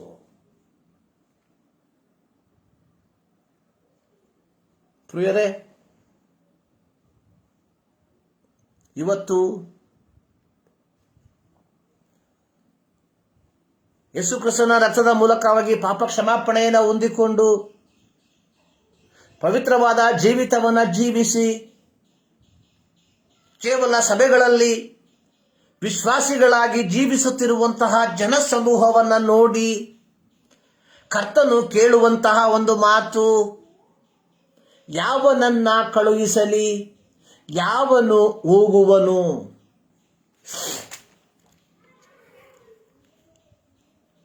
ಇನ್ನು ಅನೇಕರು ಹೇಳುವಂತಹ ಒಂದು ಮಾತು, ಅನೇಕರಿಗೆ ಈ ಪ್ರಸಂಗ ಎಷ್ಟರ ಮಟ್ಟಿಗೆ ಇಷ್ಟವಾಗ್ತದೆ ಎಂಬುದಾಗಿ ನನಗೆ ಗೊತ್ತಿಲ್ಲ. ಆದರೆ ಹೇಳಬೇಕಾಗಿರುವಂಥದ್ದನ್ನ ಹೇಳದೇ ಇರುವಂಥದ್ದು ತಪ್ಪಾಗಿದೆ. ಸರ್, ನನಗೆ ಗೊತ್ತಿರುವಂಥ ವ್ಯಕ್ತಿ ಆತ ಹೇಳಿದ್ರೆ ಹೀಗೆ, ನನಗೆ ಒಳ್ಳೆ ಕೆಲಸ ಸಿಕ್ಕಿದ್ರೆ ನಾನು ದುಡ್ಡು ಕೊಡ್ತೀನಿ ಸರ್ ದೇವರ ಸೇವೆಗೆ. ಯಾರಿಗೆ ಬೇಕು ನಿನ್ನ ದುಡ್ಡು? ಯೇಸುಸ್ವಾಮಿ ಪೇತ್ರನನ್ನ ಆಂದ್ರೆಯನನ್ನ ಕರೆದಾಗ ಪೇತ್ರ ಆಂದ್ರೆಯ ಹೇಳಿದ್ರ, ಸ್ವಾಮಿ ನೀವು ಸೇವೆ ಮಾಡ್ರಿ, ನಾವು ಮೀನು ಹಿಡಿದು ಅದರಲ್ಲಿ ಬರುವಂತಹ ಲಾಭದಲ್ಲಿ ಒಂದು ಭಾಗ ನಿಮ್ಮ ಆಹಾರಕ್ಕೆ ಕೊಡ್ತೇವೆ, ನೀವು ನಿಮ್ಮ ಸೇವೆ ಮಾಡಿ, ನಾವು ನಮ್ಮ ಸೇವೆ ಮಾಡ್ತೇವೆ, ನಮ್ಮ ಭಾಗ ಮಾಡ್ತೇವೆ ಎಂಬುದಾಗಿ ಹೇಳಿದ್ರ? ಯಾಕೋಬ ಯೋಹಾನ ತನ್ನ ತಂದೆಯಾದ ಜೆಬೆದಾಯನೊಂದಿಗೆ ಬಲೆಯನ್ನ ಸರಿಪಡಿಸುತ್ತಿರುವಾಗ ಯೇಸು ಅವರನ್ನು ಕರೆದಾಗ ಅವರು ಹೇಳಿದ್ರ, ಯೇಸು ಸ್ವಾಮಿ, ಮಸೀಯನೇ, ನೀವು ಹೋಗಿ ಸೇವೆ ಮಾಡಿ, ನಾವು ಮೀನು ಹಿಡಿದು ಬರುವಂತಹ ಹಣದಲ್ಲಿ ಒಂದು ಭಾಗವನ್ನ ನಿಮಗೆ ಕಾಣಿಕೆಯಾಗಿ ಕೊಡ್ತೇವೆ, ಅದು ಸೇವೆಯಾಗಿ ಮಾರ್ಪಡುತ್ತದೆ ಎಂಬುದಾಗಿ. ಸುಂಕದವನಾದ ಮತ್ತಾಯಿ ನನ್ನ ಕರೆದಾಗ ಮತ್ತಾಯಿ ಹೇಳಿದ್ನ, ಸ್ವಾಮಿ, ನೀವು ಹೋಗಿ ನಾನು ಸುಂಕ ವಸೂಲಿ ಮಾಡಿ ಬರುವಂತ ಲಾಭದಲ್ಲಿ 15% ಕೊಡ್ತೀನಿ ನಿನಗೆ ಎಂಬುದಾಗಿ. ಎಲ್ಲಾದ್ರೂ ಬರೆದಿದ್ದೀಯಾ?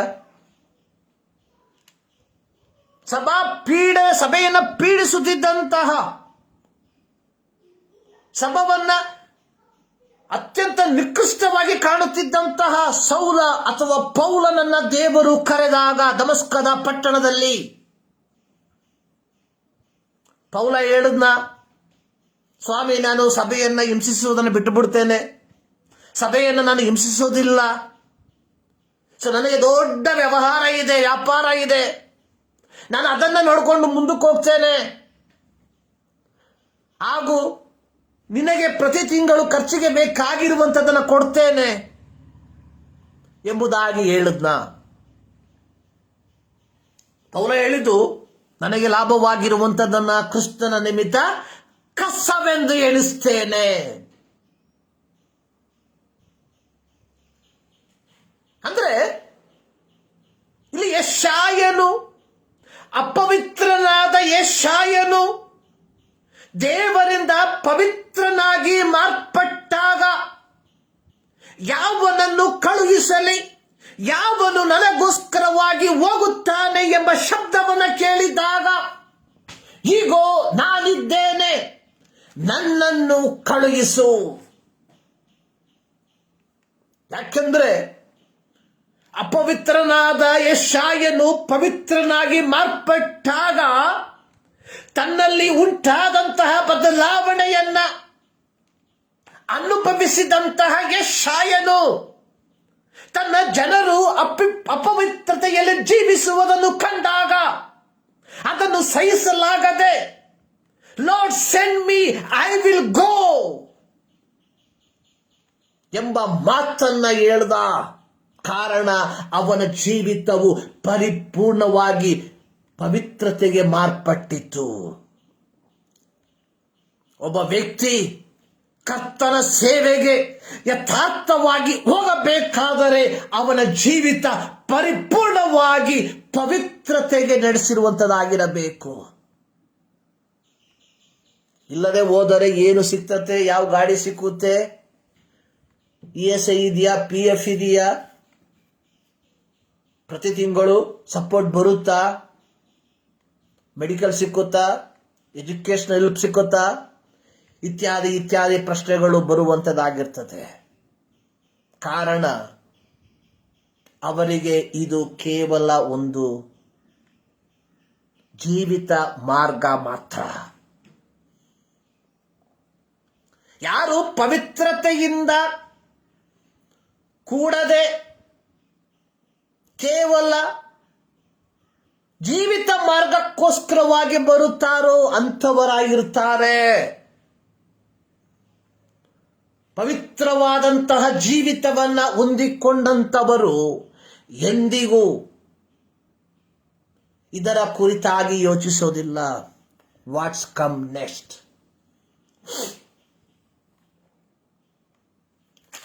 ಸೊ ಇಲ್ಲಿ ನಾವು ನೋಡುವಂಥದ್ದು ಹೂ ವಿಲ್ ಗೋ. ನಾನು ಹೇಳಿದೆ, ನಿನ್ನೆ ದಿನ ಇಡೀ ಪ್ರಪಂಚ ಅಂತಾರಾಷ್ಟ್ರೀಯ ಯುವ ದಿನಾಚರಣೆಯನ್ನು ಆಚರಿಸಿತು.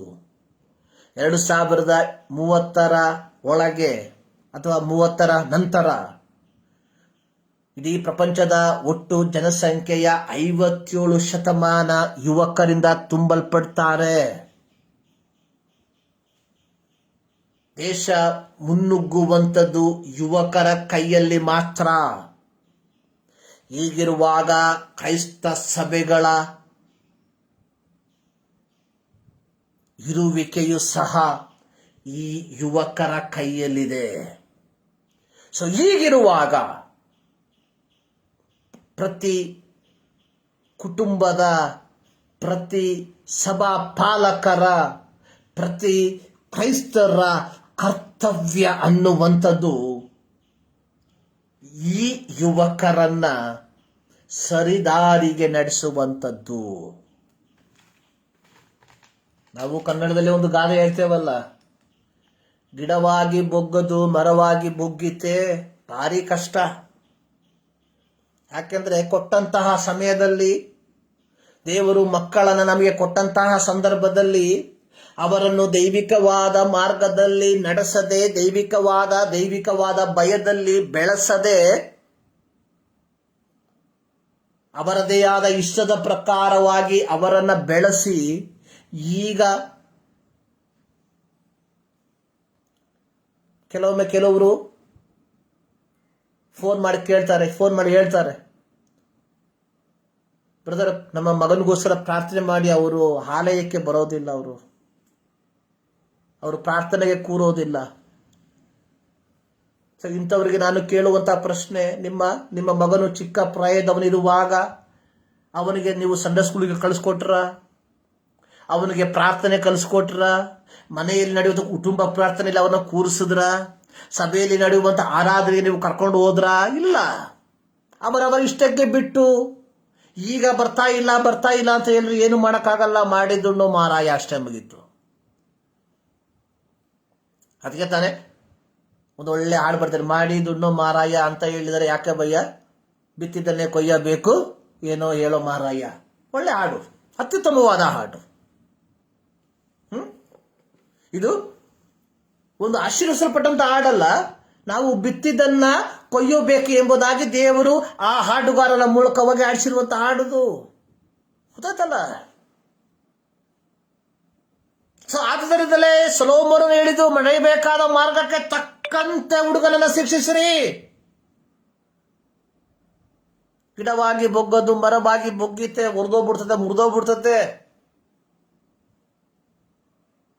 But still we are hope in Christ, still we are hope in God.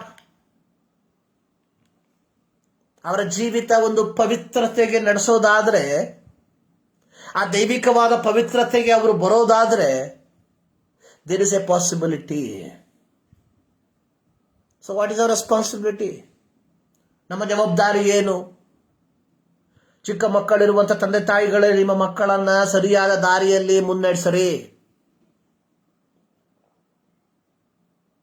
ಪ್ರಾಯಸ್ಥರಿರುವಂಥ ಮಕ್ಕಳಿರುವಂಥ ತಂದೆ ತಾಯಿಗಳೇ, ನಿಮ್ಮ ತಪ್ಪುಗಳನ್ನ ದೇವರಿಗೆ ಅರಿಕೆ ಮಾಡ್ರಿ. ದೇವರಿಗೆ ಹೇಳ್ರಿ, ಐ ಫೇಲ್ ಲಾರ್ಡ್. ಮಗನನ್ನ ಸಾಕುವುದನ್ನ ಸೋತೋದೆ. ಅಂಟಿದ ಅನ್ಲೆಸ್, ಎಲ್ಲಿ ತನಕ ನೀನು ನಿನ್ನ ತಪ್ಪನ್ನ ಒಪ್ಪಿಕೊಳ್ಳೋದಿಲ್ವೋ ಅಲ್ಲಿ ತನಕ ನಿನ್ನ ಮಗ ದೈವಿಕವಾದ ಮಾರ್ಗದಲ್ಲಿ ಬರೋದಿಲ್ಲ. ನೀನು ಎಷ್ಟು ಕಾಣಿಕೆ ಕೊಟ್ರೇನೂ ಉಪಯೋಗ ಇಲ್ಲ.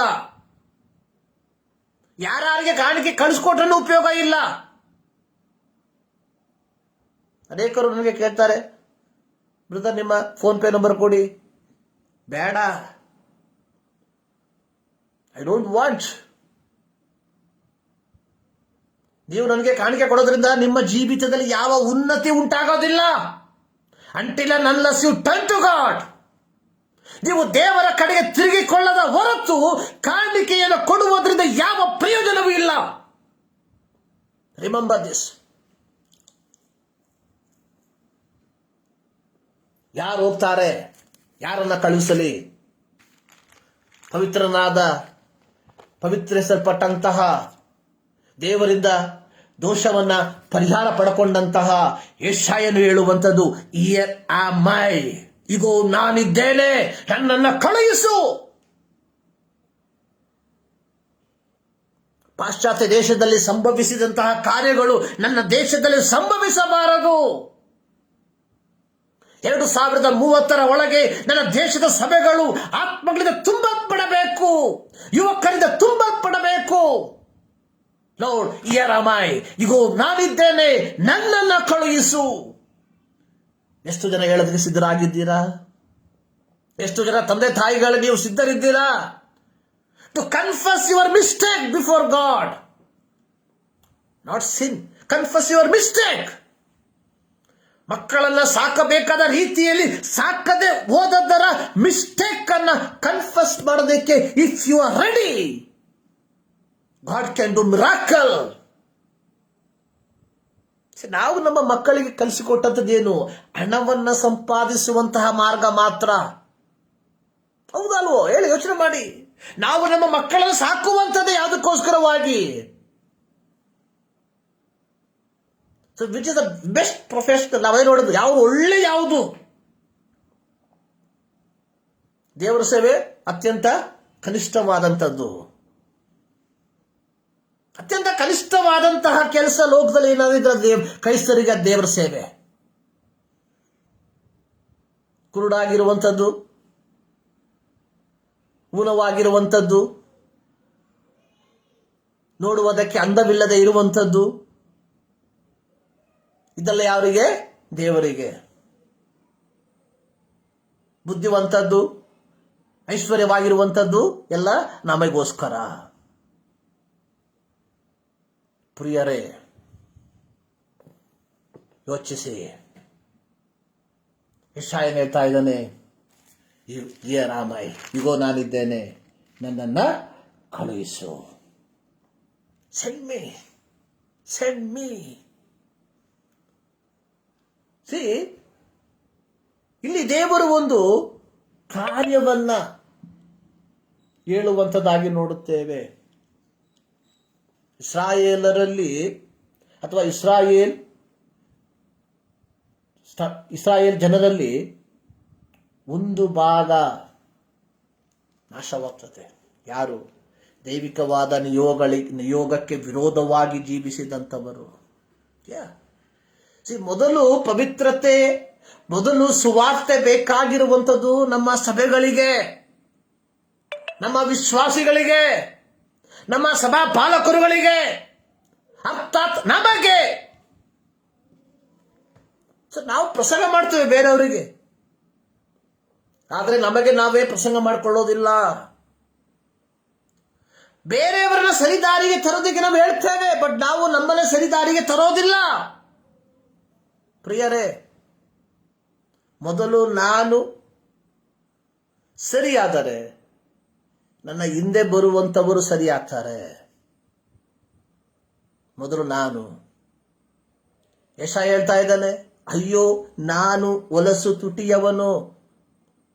ಹೇಳಿಲ್ಲ ಅಯ್ಯೋ ನಾನು ಹೊಲಸು ತುಟಿಯವರ ಮಧ್ಯದಲ್ಲಿ ವಾಸಿಸುವುದರಿಂದ ನಾನು ಹೊಲಸು ತುಟಿಯವನು ಆದೇನೆ ಎಂಬುದಾಗಿ ಹೇಳ್ತಾ ಇಲ್ಲ.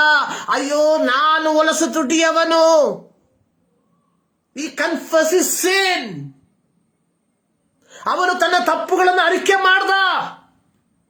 ನಾವು ನಮ್ಮ ಪಾಪಗಳನ್ನು ಅರಿಕೆ ಮಾಡ್ತೇವಾ? ನಾವು ನಮ್ಮ ಮಿಸ್ಟೇಕ್ಗಳನ್ನು ಅರಿಕೆ ಮಾಡ್ತೇವಾ? This is what God is looking from us. ಇದನ್ನ ದೇವರು ನನ್ನಿಂದ ಎದುರು ನೋಡುವಂಥದ್ದು. ಪ್ರಿಯರೇ, 2030 ಮರಿಬೇಡ್ರಿ. ನಾವು ಹೇಳಿದ್ದೀವಿ, ಅಲ್ಲಿ ಸಭೆಗಳು ಮುಚ್ಚಲ್ಪಟ್ಟಿದೆ, ಅಲ್ಲಿ ಸಭೆಗಳು ವ್ಯಾಪಾರವಾಗ್ತಾ ಇದೆ. ನೀನು ನಾನು ಯಥಾರ್ಥವಾಗಿ ಮಾನಸಾಂತರ ಪಡೆದೇ ಹೋದ್ರೆ ನಮ್ಮ ಸಭೆಗಳು ಇದೇ ಅನುಭವಕ್ಕೆ ಬರ್ತದೆ ಎಂಬುದನ್ನು ಮರಿಬೇಡ್ರಿ.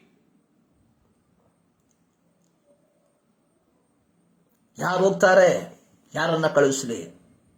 ಇಗೋ ನಾನಿದ್ದೇನೆ, ನನ್ನನ್ನ ಕಳುಹಿಸು. ಪ್ರಿಯರೇ, ಇದಾಗಿರಲಿ ನಮ್ಮ ಪ್ರಾರ್ಥನೆ. ಪ್ರಿಯರೇ, ಇದಾಗಿರಲಿ ನಮ್ಮ ಬಯಕೆ. ನಾವು ಆಡ್ತೇವಲ್ಲ, ಸುವಾರ್ತೆ ತಲುಪದ ಊರು ಇರಲೇಬಾರದು, ಸಭೆಯೂ ಇಲ್ಲದ ಗ್ರಾಮ ಇರಲೇಬಾರದು.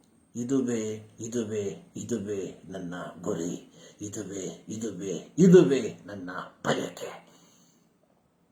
ಪಾಶ್ಚಾತ್ಯ ಅನುಭವ ನಮ್ಮ ದೇಶದಲ್ಲಿ ಬಾರದೆ ಇರಬೇಕಾದರೆ ನಾವು ಯೌವನಸ್ಥರನ್ನ ಕರ್ತನಿಗೋಸ್ಕರವಾಗಿ ಸಿದ್ಧಪಡಿಸುವಂತವರಾಗಿರಬೇಕು. ಇದೇ ದೇವರು ನಮಗೆ ಕೊಟ್ಟಿರುವಂತಹ ಒಂದು ಜವಾಬ್ದಾರಿ. ಈ ಮುಂಜಾನೆಯಲ್ಲಿ ಸರ್ವಶಕ್ತನಾದ ದೇವರು ಈ ಮಾತುಗಳ ಮೂಲಕವಾಗಿ ನಿಮ್ಮನ್ನು ಧಾರಾಳವಾಗಿ ಆಶೀರ್ವದಿಸಲಿ. ಪ್ರಾರ್ಥನೆ ಮಾಡುವ. ಸರ್ವಶಕ್ತನಾದ ದೇವರೇ, ಮತ್ತು ದಾವರ್ತಿ ನಿಮ್ಮ ಸನ್ನಿಧಾನಕ್ಕೆ ನಾವು ಸೇರಿ ಬರ್ತಾ ಇದ್ದೇವೆ. ಈ ಮುಂಜಾನೆಯಲ್ಲಿ ಕರ್ತನೆ, ನಿಮ್ಮ ವಾಕ್ಯದ ಮೂಲಕ ನಮ್ಮ ಸಂಗಡ ಮಾತನಾಡಿದ್ದಕ್ಕಾಗಿ ಸ್ತೋತ್ರ. ವಾಕ್ಯದ ಗುಣಾರ್ಥಗಳನ್ನು ತಿಳಿಯಪಡಿಸಿದ್ದಕ್ಕಾಗಿ ಸ್ತೋತ್ರ. ಹೌದು ಕರ್ತನೆ, ಯಾರನ್ನ ಕಳುಹಿಸಲಿ, ಯಾರು ನನಗೋಸ್ಕರವಾಗಿ ಹೋಗ್ತಾರೆ ಎಂಬಂತ ಆ ಒಂದು ಶಬ್ದಕ್ಕೆ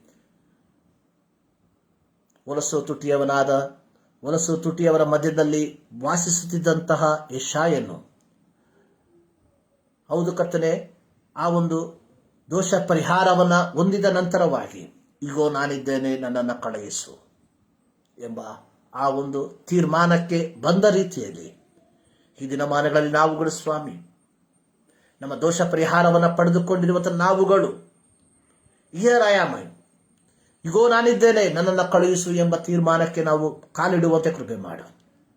ಪ್ರತ್ಯೇಕವಾಗಿ ನಮ್ಮ ಯುವತಿಯರಿಗಾಗಿ ಪ್ರಾರ್ಥಿಸ್ತಾ ಇದ್ದೇನೆ. ಆಶೀರ್ವದಿಸು, ನಿನ್ನ ಕೃಪೆಯಲ್ಲಿ ಅವರ ತುಂಬಿಸು ಸ್ವಾಮಿ. ಹೌದು ಕರ್ತನೆ, ನಮ್ಮ ದೇಶದ ಆರ್ಥಿಕತೆಗೆ ಮಾತ್ರವಲ್ಲ, ಆಧ್ಯಾತ್ಮಿಕತೆಯ ಉನ್ನತಿಗೆ ಪ್ರತಿಯೊಬ್ಬರನ್ನ ಒಂದು ಮೂಲೆಗಲ್ಲಾಗಿ ಉಪಯೋಗಿಸಬಹುದಾಗಿ ನಾವು ಪ್ರಾರ್ಥಿಸ್ತಾ ಇದ್ದೇವೆ. ನಿಮ್ಮ ಕರಗಳಿಗೆ ಸಮರ್ಪಿಸ್ತಾ ಇದ್ದೇನೆ. ಪ್ರಾರ್ಥನೆ ಕೇಳಿದ್ದಕ್ಕಾಗಿ ಸ್ತೋತ್ರ. ಯೇಸು ಕ್ರಿಸ್ತನ ನಾಮದಲ್ಲಿ ಬಿಡುತ್ತೇವೆ ತಂದೆ, ಆಮೇನ್. ನಮ್ಮ ಕರ್ತನಾದ ಯೇಸು ಕ್ರಿಸ್ತನ ಕೃಪೆ, ತಂದೆಯಾದ ದೇವರ ಪ್ರೀತಿ, ಪವಿತ್ರಾತ್ಮನ ಅನ್ಯೋನ್ಯತೆ ನಮ್ಮೆಲ್ಲರ ಸಂಗಡ ಇಂದಿನಿಂದ ಸದಾಕಾಲವೂ ನೆಲೆಯಾಗಿರಲಿ. ಆಮೇನ್. ಸರ್ವಶಕ್ತನಾದ ದೇವರು ನಿಮ್ಮೆಲ್ಲರನ್ನ ಧಾರಾಳವಾಗಿ ಆಶೀರ್ವದಿಸಲಿ.